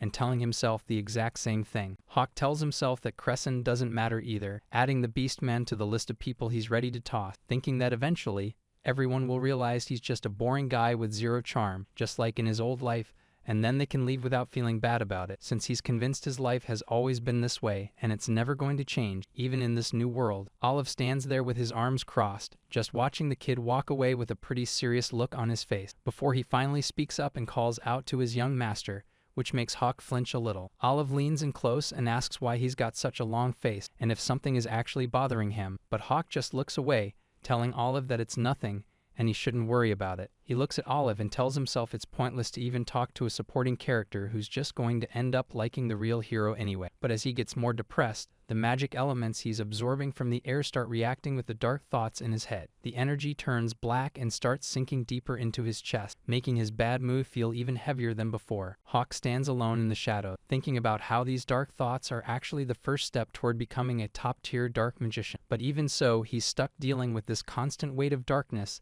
that feels like it's about to spill out of his heart at any second. He lets out a quiet sigh while he walks, wishing Van could just use that special magic of his to wipe all the darkness away, because he knows that as long as he's like this, there is no way he's ever going to be the hero of the story. Hawk looks down with a pretty gloomy face, accepting that he's just an ugly side character with a bad personality, but he tells himself that's fine, since his childhood dreams are over anyway, and now he has to start growing up and facing the real world. He reminds himself that his family is actually rich this time, which already makes this second life a lot better than his first, so he figures it would be a total waste if he didn't at least try to enjoy the life he's got now. Meanwhile, Basil notices something and asks Crescent what happened to his collar, and the Tiger Beastman nervously says the master called him over earlier, and Crescent completely loses it, asking what the hell is happening as Hawk just stands there holding the broken pieces of the sleeve collar. Crescent looks over his shoulder, sounding pretty unsure as he asks if it's really okay that the sleeve collar was taken off. So Hawk looks right back at him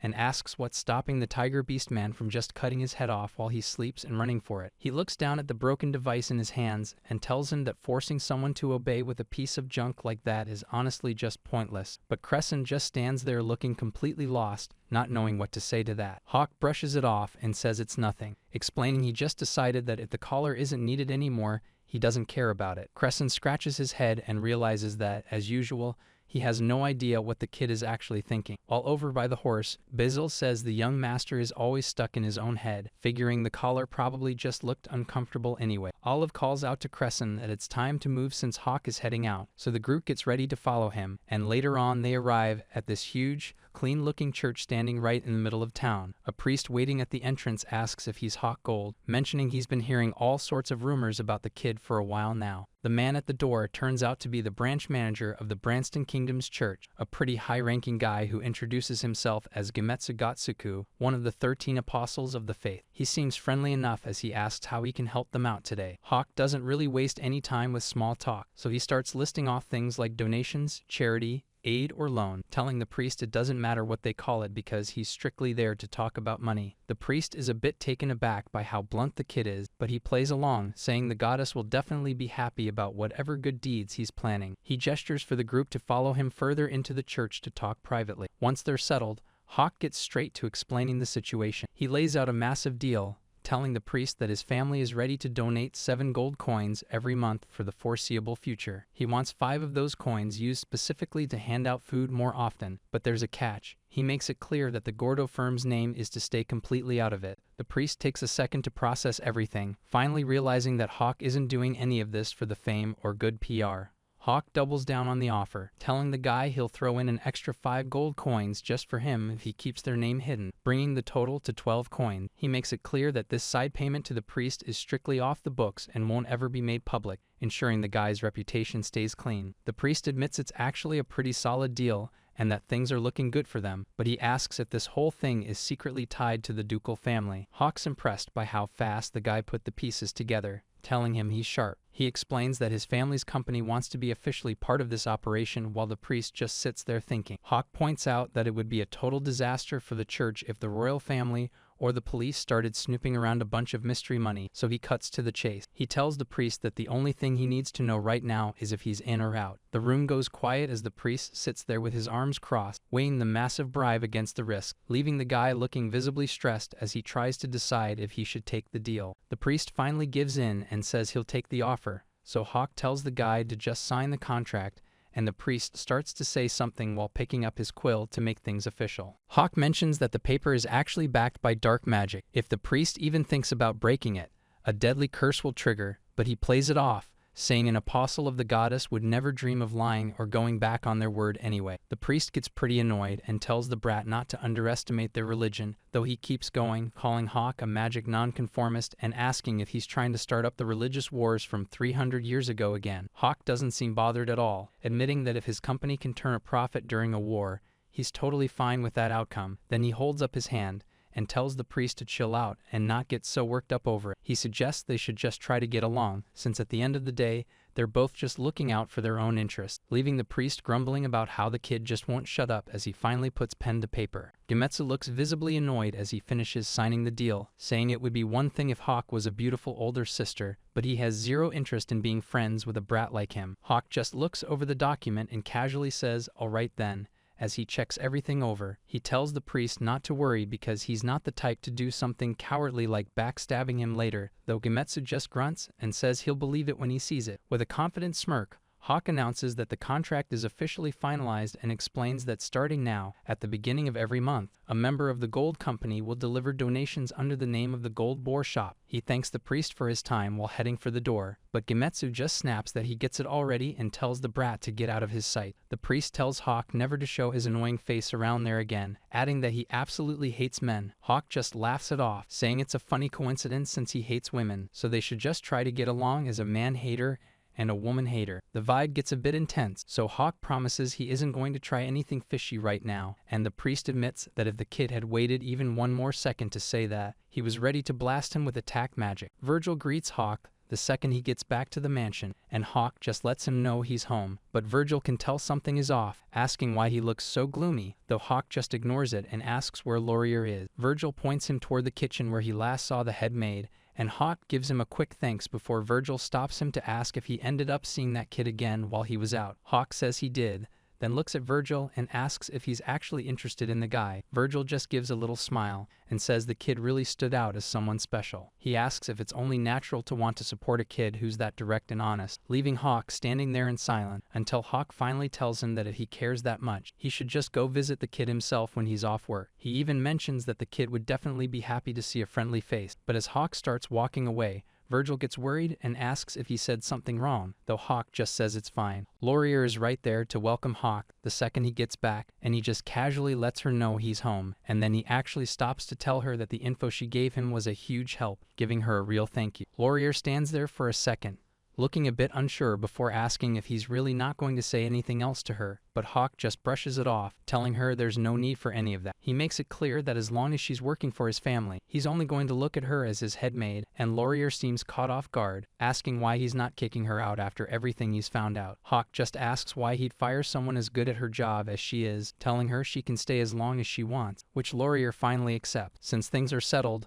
Hawk asks her if she can bring something warm to drink up to his room, so Laurier says she'll get some hot milk ready for him, and he gives her a quick thanks before heading off. Just as he's moving on, Crescent spots him and yells out, asking if they can finish that game of shogi they started earlier. Hawk tells the guy he's sorry, but he's just way too tired right now, saying they'll have to do their shogi game some other time. He keeps walking and suggests that if the guy really wants to play, he should go ask Oliver or Virgil instead, but then Olive speaks up from behind him, asking what the plan is for their stand-by duty for the rest of the day. Hawk doesn't even turn around as he heads into his room, telling them it's fine, and they should just go do whatever they want. And as soon as the door closes, he tosses his jacket onto a chair like he's completely drained. He flops face down onto the bed and starts muttering about darkness, calling on his old name, Kaneda Yasutak, whispering to the dark about all the miserable feelings and painful stuff he's been carrying around in his heart, praying for it all to just sink away so he never has to think about his past life again,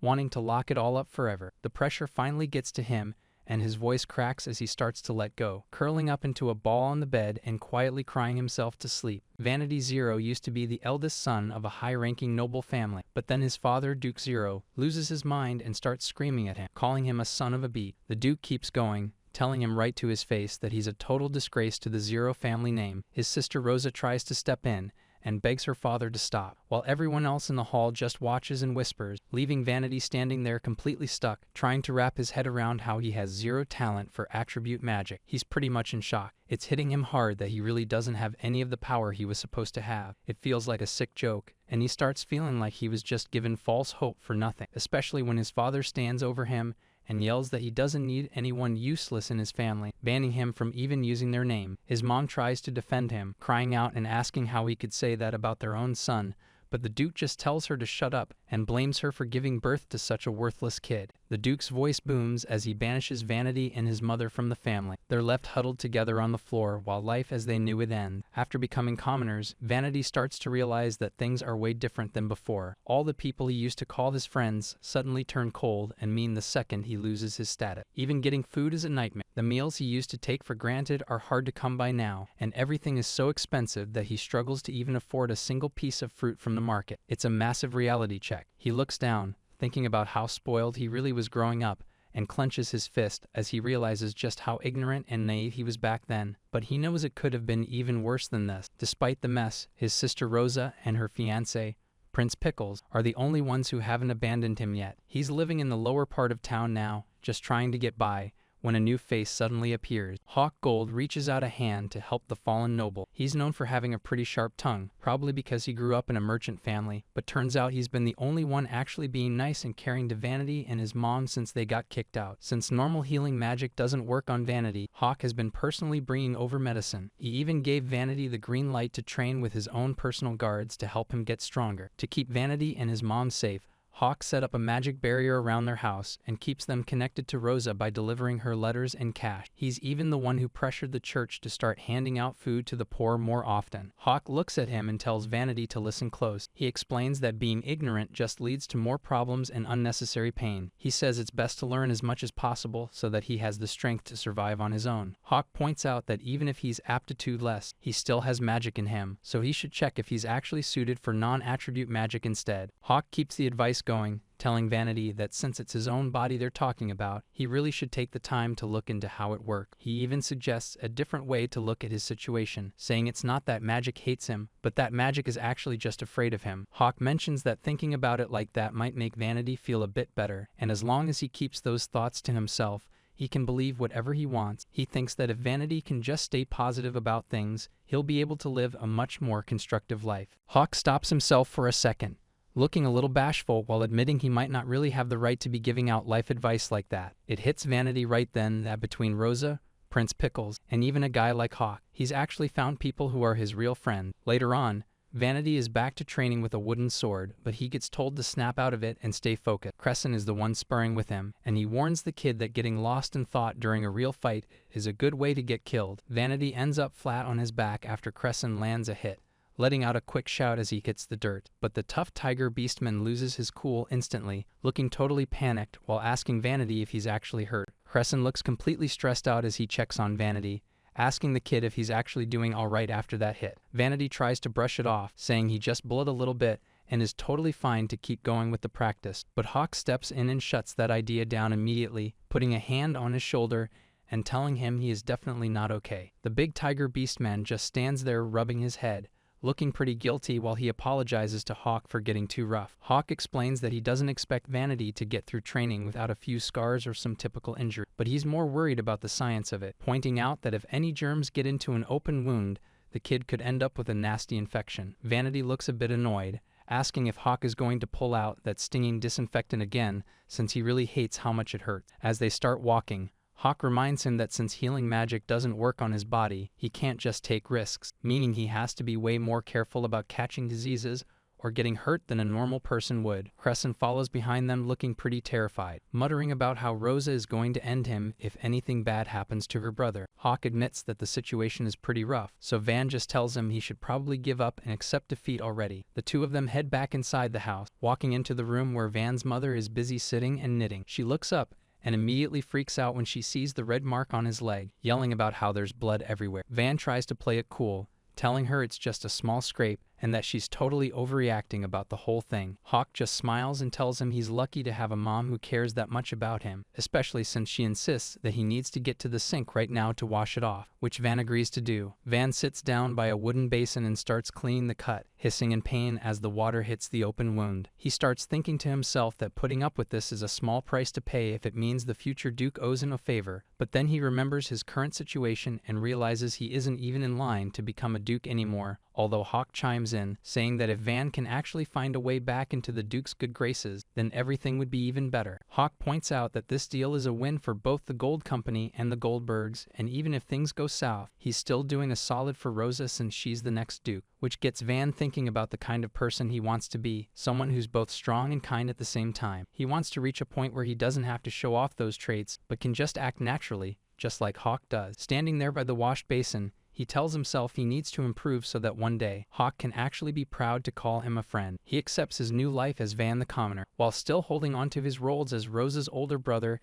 and a friend to Pickles and Hawk. Clenching his fist, he swears he's going to work as hard as he can to become a man who isn't ashamed of any of that. The scene moves over to the Royal Academy dorms, where it's a lot more peaceful, but Rosa is looking pretty serious while she talks about the very first element, the one they call the attribute-less element. She brings up her brother Vanity Zero, mentioning that he might actually be compatible with that specific type of magic. Sitting at a table with some tea and snacks, she realizes that if that's the case, then the entire history of the Zero family starts looking really suspicious. Back at the table, Rosa leans back with her arms crossed, looking pretty thoughtful. She says it all seems like way too much of a coincidence, and Hawk just looks at her calmly while sipping his tea. He mentions that having too many coincidences and convenient miracles happening at once is actually what most people would just call fate. It's a heavy concept to drop during tea time, so the girl sitting with them looks totally caught off guard. She repeats the word back to him, asking him if he's serious about the whole fate thing. Rosa chimes in too, asking him if things like all of them being born in the same year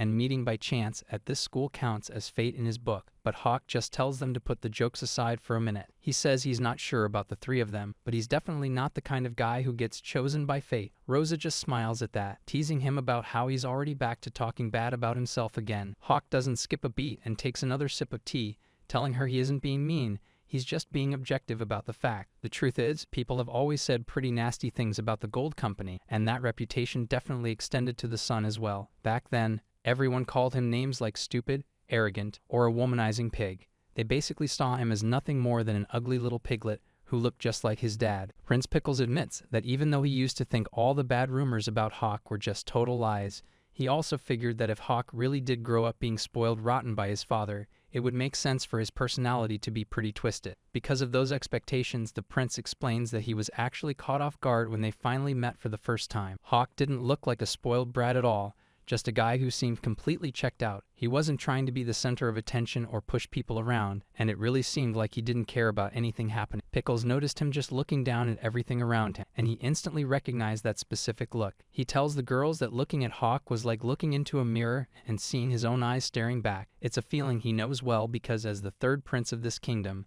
he's been forced to see the best and the worst of people since he was a little kid, witnessing all kinds of stuff most people don't. That shared perspective is why he stepped in to help Hawk without anyone even asking, and now he turns to the group to ask what they're up to. Pickles leans in with a big smile and asks Hawk if this means they're officially friends now, but Hawk just takes a slow sip of his tea and tells the prince that those kind of words are way too heavy for a normal guy like him to handle. He explains that he's already dealing with enough drama and would really appreciate it if the prince didn't say stuff that would get him into even more trouble. Pickles just starts cracking up, thinking to himself that he's honestly really happy to have a friend like Hawk around. The table goes quiet for a second as they finish up their tea, but Rosa is sitting there watching them, totally lost in her own head. She can't help but wonder why a commoner like Hawk is even allowed in Class A at this academy. It feels wrong to her, especially since her own brother was kicked out of their high-ranking family and banished, yet she clenches her hands in her lap, frustrated because Prince Pickles keeps insisting that Hawk is actually a really interesting guy. Rosa thinks back to all the nasty gossip she heard about him being a total jerk and a trashy womanizer, but she's starting to realize that if you stop looking at him through all that hate and drama, he just looks like a guy who doesn't have a mean bone in his body. Hawk just sits there looking bored,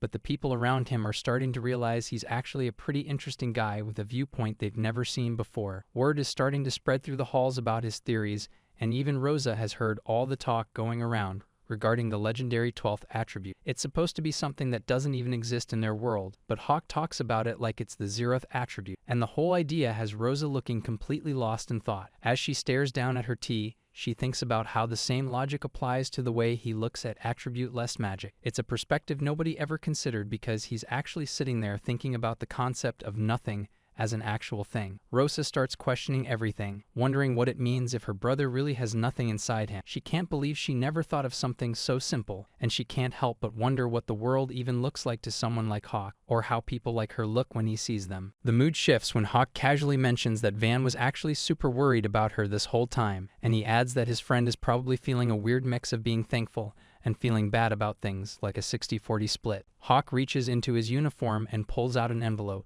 casually mentioning he has a letter for Rosa from Van. He hands it over and tells her that if she wants to write back, she should probably do it as fast as possible. Prince Pickles chimes in, saying he just finished talking with the head of the local branch of the Goddess Church. He's pretty sure everything is settled, and there won't be any issues with the food distribution. As he looks over at Hawk, Pickles thinks about how the guy is surprisingly bold and subtle, way beyond what he expected, and Rosa watches them, finally realizing exactly why the prince took such an interest in Hawk in the first place. Pickles says it's awesome they're hitting it off, but asks her to keep her focused on attribute-less magic for a bit. He laughs it off and tells Rosa he's sorry for bringing it up like that. Rosa gets a serious look on her face and says there's actually one thing she's been stuck on, and Pickles asks what's on her mind. Hawk steps in to explain his theory on the existence of nothing, and the kind of state that really represents. Prince Pickles and Rosa look at Hawk with total confusion, repeating his words back to him about the existence of nothing. Hawk just nods and tells them that's exactly right. It's called nothingness because there's literally nothing there, and he asks if they don't think it's a pretty deep idea that this kind of void is what's actually inside of Van. Pickles takes a second to think about it, admitting that now that Hawk mentions it, it actually makes sense. Rosa looks pretty surprised by the whole thing, commenting on how strange the logic behind it really is. Hawk starts explaining that usually, if you want to get better at magic,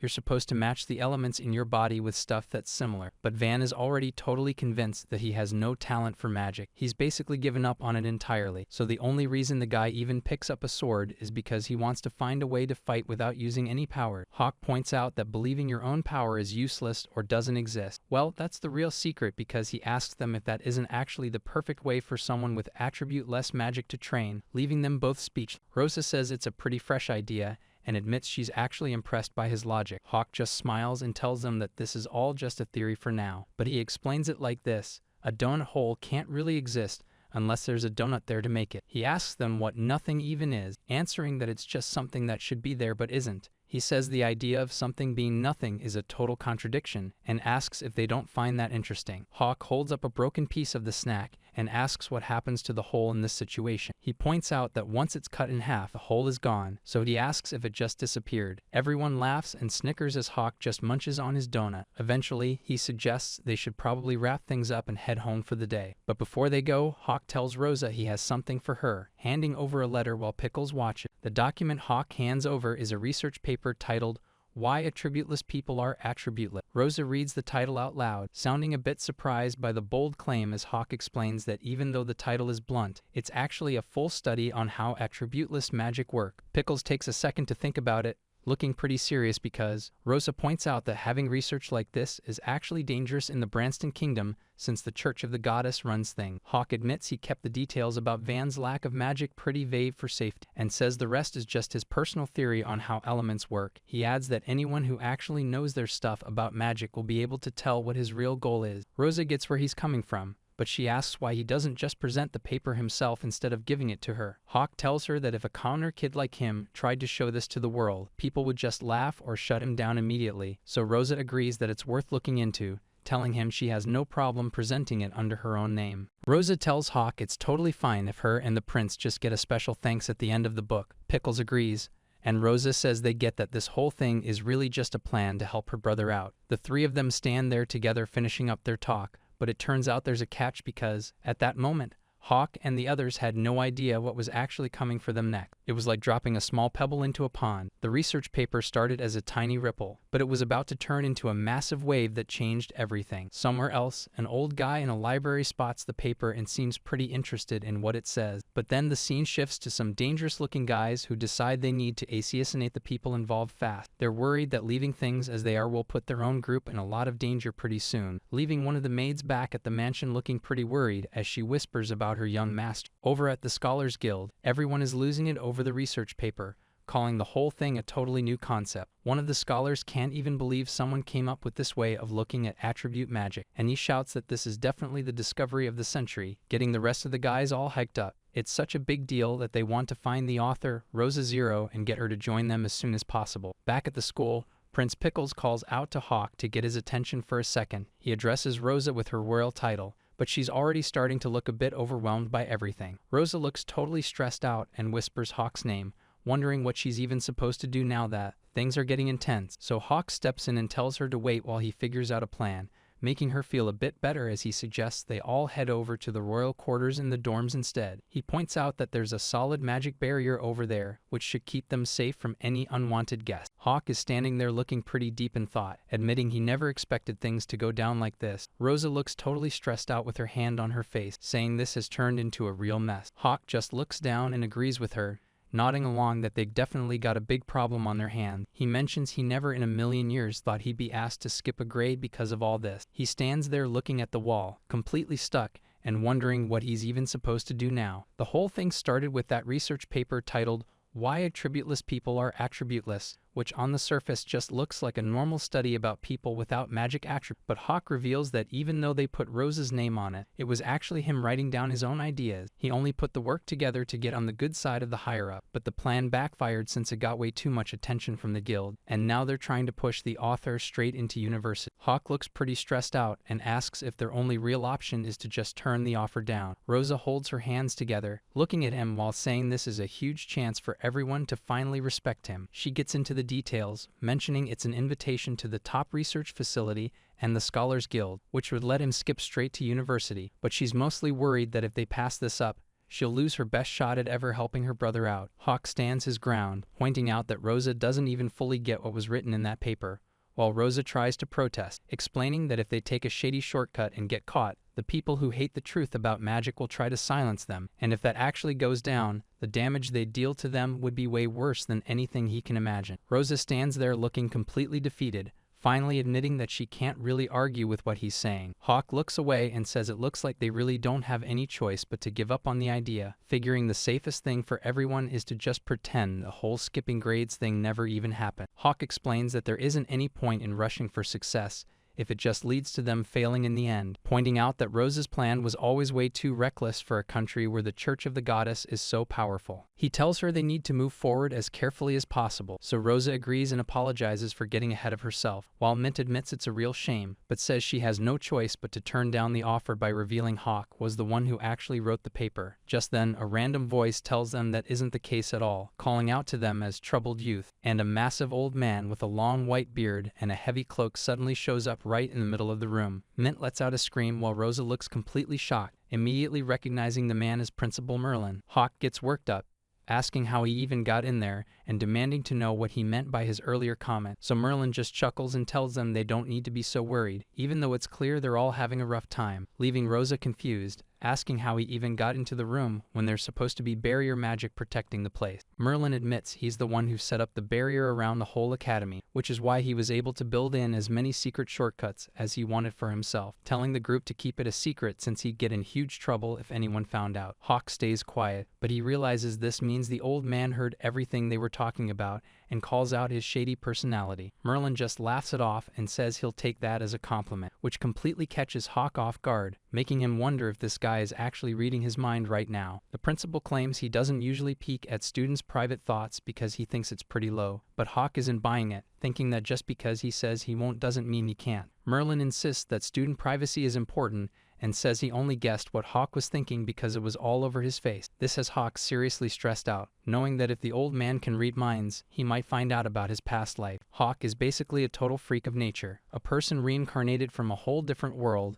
and he's walking around with all this high-level knowledge that shouldn't even exist here, which makes him wonder if anyone would actually leave a creepy kid like him alone if they found out. He starts spiraling, thinking he'll get kidnapped or tortured just so people can force his secrets out of him, but he realizes that just being known as the guy who wrote the magic paper isn't actually that bad. He figures as long as Rosa turns down the offer to skip class, this whole mess will finally be over. But there's still one thing bugging him. The fact that the principal went out of his way to get involved usually means the guy is hiding something, or has his own agenda for helping them. Hawk is convinced that whatever this old joker is planning is probably going to be a nightmare, and just as he's thinking that, Rosa finally speaks up, nervously trying to get the principal's attention. Principal Merlin puts his hands up to get everyone to chill out, telling them he didn't actually come there to get them in trouble or anything like that, but then he turns his attention right to Hawk. He asks if he's ever thought about taking Rosa's spot and just skipping straight to the university level himself. Hawk just stands there with his eyes wide, completely stunned because he definitely didn't see that coming. But the principal keeps that friendly smile on his face, asking Hawk again if he's really okay with staying behind while his sister moves up, to break down what the old guy is actually getting at. He basically explains that the people running the Scholars Guild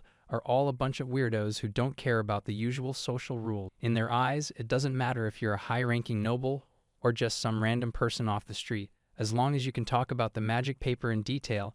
And it turns out Merlin has been looking into the paper himself. He's clearly impressed with what he saw, and he tells the group that it's a massive waste for a 10-year-old kid who can write something that advanced to just be playing around all day. So Hawk looks totally drained as he realizes the principal has already gone ahead and made all the official plans for him to skip a grade. Hawk looks like he's having a rough time, especially since the old guy just told him that all the plans for him to skip ahead are already finished, and Hawk tries to push back, asking the principal if he's really okay with supporting research that's basically a middle finger to the church and the government. The principal doesn't seem worried at all. He just stands there and reminds the kid that he's a researcher and a mage at heart, and he makes it pretty clear that he's got no room for religious groups trying to tell people what they can and can't study.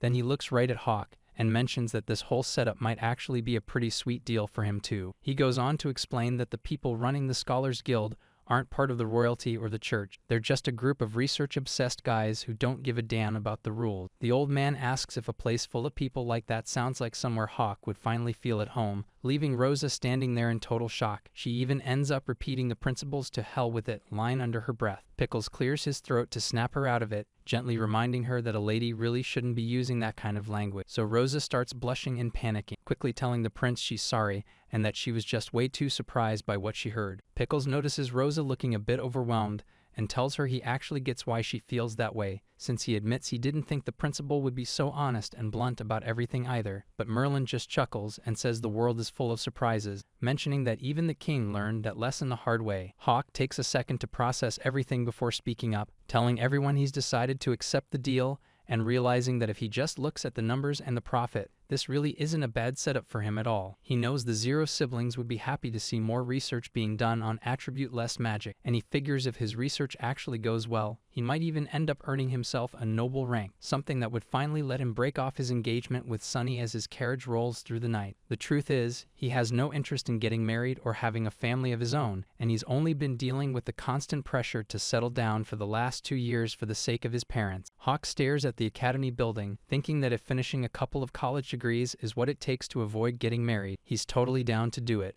which is exactly why he decided to go ahead and take the school up on that offer to skip a few grades. When he tells his dad the news, Baron Gordo is completely floored and says Hawk is already doing way better than he ever expected, and he picks the kid up and swings him around, yelling about how much of a prodigy he is for surprising his old man like this. The Baron immediately starts planning a massive party to celebrate the grade skipping, wanting to make it a huge deal since he's dying to show off his son to all those high and mighty nobles who usually spend their time looking down on the family. Hawk tells him to forget the party though, explaining that if they make too much noise about it, people are just going to start hating on them. So he suggests his dad should use this as a chance to get the upper hand by just acting humble on the surface like he normally does. He even gives him a script, telling him to act like skipping grades is nothing and ask other parents why their kids are still just playing around in elementary school. Baron Gordo pulls him into a big hug, laughing and telling Hawk just how nasty his way of thinking really is. Baron Gordo gives his son a massive hug, shouting about how Hawk is exactly the kind of kid he'd expect to have, and soon after, Hawk meets with some big shots, starting with the head of the Magicians Guild who thanks him for coming. The head of the Merchants Guild is there too, checking him out and mentioning she's heard all the rumors about this child prodigy. Even the head of the Scholars Guild, a bear beast man, joins in, saying he's actually getting pretty hyped to see what happens next. Baron Gordo stands proudly next to his son, officially introducing his Hawk-chan to everyone while the kid just stands there looking over, and then someone drops a bag of gold on the table, calling it just a small, trivial amount of cash. The Merchant Guild leader tells the bear, Eagle, to cut it out and stop making a scene by clanking money around in a place like this, but Eagle just holds onto the coins, explaining that his whole thing is taking whatever he can get without even hesitating. He points out that research funding is basically a bottomless pit, and he can never have enough money for his work, so he looks over at the kid and says it's time to stop the small talk and get right to the point. One of the guys at the table looks at Hawk and asks for his honest opinion on magic that doesn't have an attribute. Eagle, the bear beast man, takes a drink and explains that the whole concept is actually taboo in this country, so there hasn't been much real research on it yet. He goes on to say that seeing a young genius show up is like seeing a comet, and he's got a strong feeling that the current era is about to change, and the head of the Magicians Guild totally agrees, saying the paper Hawk wrote brought up some ideas that were brand new to him. The old man mentions that because of those writings, there's been a ton of heated debate and discussion happening back at the guild. Principal Merlin just laughs and tells Hawk that he's turned into a pretty popular guy lately, making the kid look a little nervous as Baron Gordo speaks up to the whole group, telling them how much he appreciates the support they've shown his son and offering them a gift from his company. He looks over at the head of the Merchants Guild, asking the old lady if she's okay with him handing out these gifts, but she just sighs, complaining that he always uses money to solve every single problem and has a bad habit of forcing things to go his way. Even though she's annoyed, she decides to play along and says she'll be graceful enough to accept the present. The head of the Magicians Guild looks down and apologizes, telling Baron Gordo he can't actually take the gift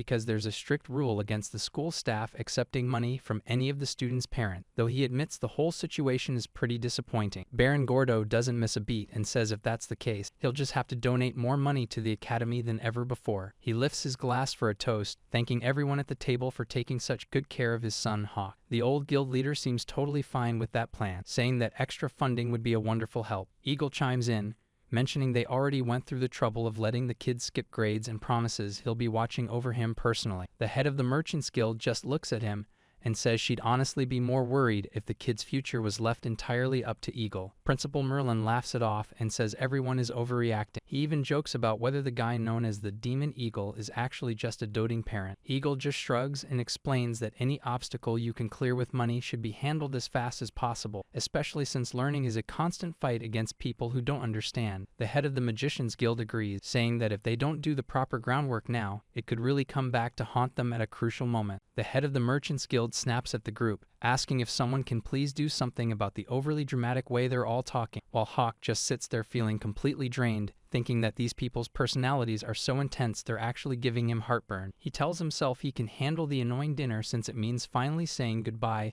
to all those annoying kids back at the academy, but leaving also means he won't have to deal with Prince Pickles or Lady Rosa as much anymore, which is a pretty big plus, because he'll finally be done with the life of being everyone's errand boy, though his quiet celebration gets cut short when Principal Merlin looks right at him and calls him a difficult child, catching him totally off guard. Hawk gets a bit annoyed and asks the principal to stop talking directly into his head, since it's way too startling to handle in the middle of a meal, so Merlin just gives him some life advice, saying that if he keeps making grumpy faces like that, he's going to have a rough time making friends at university. Hawk starts wondering if his basic mental barrier magic even stands a chance against the country's greatest sage, yet he figures keeping the shield up is still better than doing nothing at all against a guy that powerful. Hawk looks down with a dark expression, thinking there's no way he could ever make any real friends here, especially since he's just a 10-year-old who skipped grades by writing a crazy paper. He's sure nobody will ever accept him, and he's pretty much convinced that a life of getting bullied is the only thing waiting for him at university. Now 11 years old,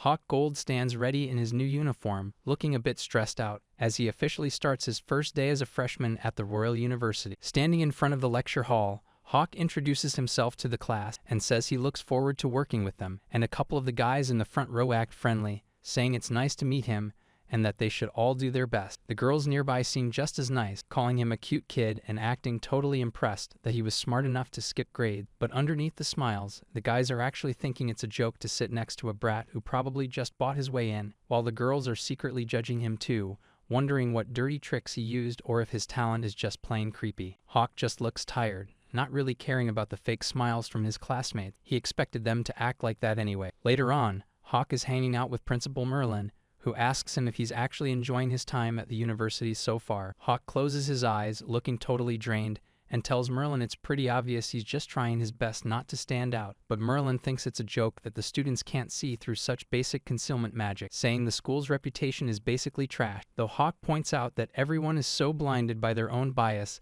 that it makes his magic work even better on them. Merlin huffs, mentioning that real learning starts by looking at things from every angle without having a biased mind, and he makes it clear he has no interest in judging things just based on a first impression. Hawk looks up and asks why Merlin doesn't just tell the students that directly, since people usually don't notice things unless they're told, but then he realizes that if he gets too close to the staff, everyone will just assume he's the principal's little favorite. Merlin laughs it off, saying Hawk really doesn't talk like a kid at all, but Hawk just tells him he's always been this way. Hawk is just sitting there when someone suddenly calls out his name, catching him totally off guard. It's this tall guy with a tennis racket who asks if he's eating all alone again, then offers to join him. Hawk looks pretty over it but plays along, telling him that it's an honor to meet his highness, though the guy just laughs and tells Hawk to drop the formalities and just call him Rutabaga since everyone at school is supposed to be equal. Turns out this guy is Rutabaga Branston, the second prince of the kingdom, which makes him the older half-brother of Prince Pickles, and he's clearly trying to be the friendly type. Rutabaga asks how the morning class went and tells Hawk he's happy to help if there's anything he didn't get, but Hawk doesn't really buy the act and asks why a prince would even bother with someone from a low-ranked family like his. Rutabaga just waves it off, pointing out that Hawk is a famous child prodigy and the first person to skip grades since his own older brother, so it's only natural that everyone at the academy is dying to know more about him. Rutabaga laughs and tells Hawk that since they've already become friends, he just can't stand seeing him sitting all by himself. But Hawk isn't having it and tells the prince he appreciates the thought, but he'd really just like to be left alone. Hawk explains that he doesn't want to cause any more trouble for himself or the people around him, which leaves Rutabaga looking pretty surprised, until the prince suddenly points a finger right at him. Rutabaga explains that Hawk is actually a huge topic of gossip back at the royal palace, especially since everyone thought Prince Pickles finally made a real friend,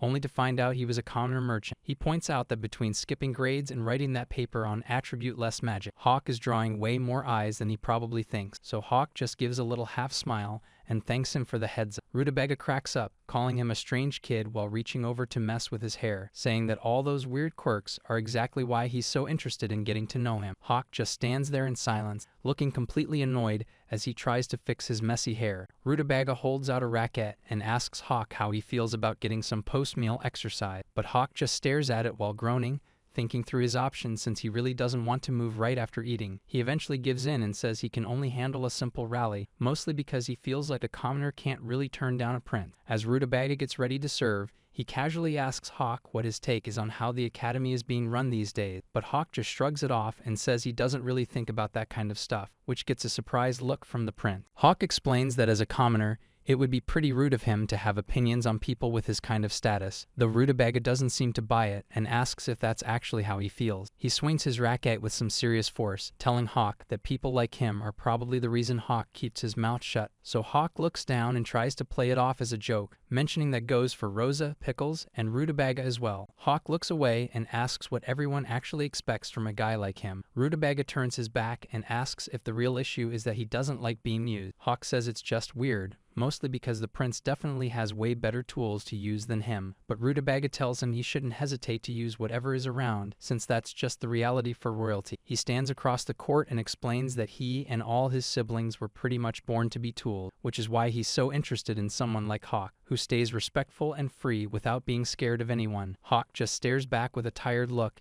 and asks if he really seems that arrogant, but Rutabaga just smiles and says he likes it that way, and he's sure the other high-ranking kids do too. He realizes they've run out of time and suggests they finally start heading back, leaving Hawk standing there alone while the prince walks off into the distance. The scene shifts over to the Royal University Research Building, where things are starting to get pretty intense. One of the older scholars looks completely stressed out while explaining that the true nature of attributeless magic isn't just about resetting the elements in a person's body. He keeps going, sounding even more confused as he asks what actually happens to the directionality given to those elements. But then Van speaks up, standing there with his hand on his chin, and tells them he's got a theory about the whole thing. He looks at them and explains that whether it's light or water-based, recovery magic doesn't have any effect on him at all. But it's actually crazier than that. The moment he gets touched by it, the magic itself just completely disappears. Van wonders if the elements the caster changed into an attribute are just being overwritten to have no attribute anymore, because if that's the case, it would leave behind attributeless recovery magic, which doesn't really make any sense. He looks pretty tired of the whole thing,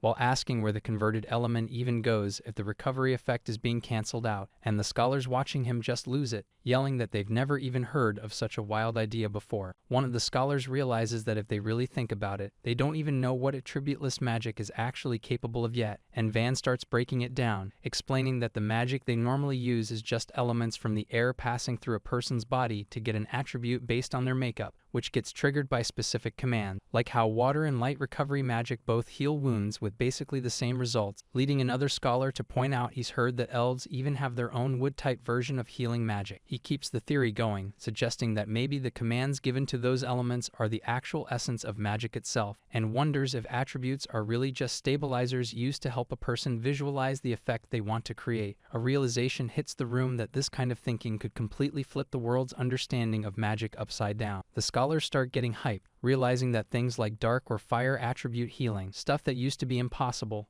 might actually work now, making one of them admit that while this is a super dangerous way of looking at things, it makes her want to research it even more. The whole group is left questioning the very foundation of what they thought they knew about attributes and magic. The whole room is buzzing because their basic understanding of how the world works is basically falling apart right in front of them, and one of the scholars says this is exactly why they can't ever stop researching. The excitement is just too much to handle. Another expert points out that if they can actually separate elements that everyone used to group together, it's going to change everything, making him tell Van that his way of thinking is incredibly unique. Van stays quiet and keeps thinking, saying that the whole idea of how they convert those basic elements might have been wrong from the very beginning. He points out that they already know magic gets way stronger when you overwrite or hijack one type with another, like using ice over water, so he wonders if the elements themselves are actually just blank and have no attributes at the start, leading him to the conclusion that maybe attributes are just something humans add on to them later on. One of the scholars yells out bravo, saying he never once thought about magic like that,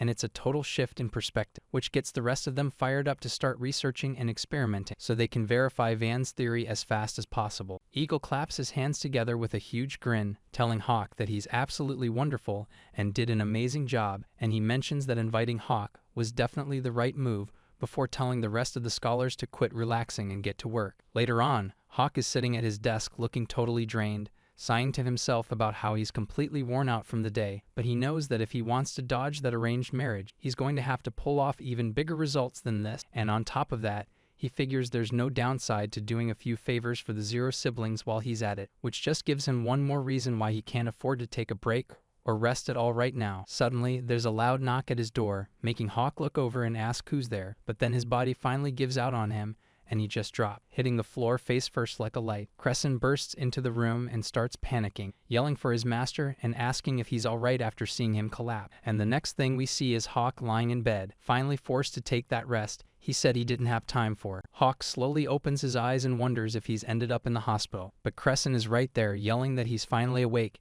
and Hawk just gives him a sleepy greeting, acting like it's been forever since they last saw each other. Crescent gets worked up and tells him to stop acting like an idiot, though Hawk thinks being called an idiot is a little harsh, especially when Crescent just doubles down, shouting at him to shut up and calling him a total moron again. Hawk ignores the insults and asks if his dad knows yet, because he's terrified that if the Baron finds out he collapsed from overworking, he'll never be allowed to leave his room again. Turns out Crescent already handled it and made sure Oliver didn't say a word to the Baron, telling Hawk he better be grateful for the help. Hawk sits up and says he's sorry for making Crescent deal with all his drama, but then he mentions he's only staying for a quick nap before heading straight back to the university to finish his work, and he tells Crescent he wants to get out of his hair so his bodyguard can stop worrying about him and enjoy his free time. The guy doesn't even get 2 steps before Crescent grabs him by the shirt, yelling at him to stay put. Crescent looks down at Hawk and asks his master if he or the others did something to upset him, because Hawk just looks confused, telling Crescent they haven't done a thing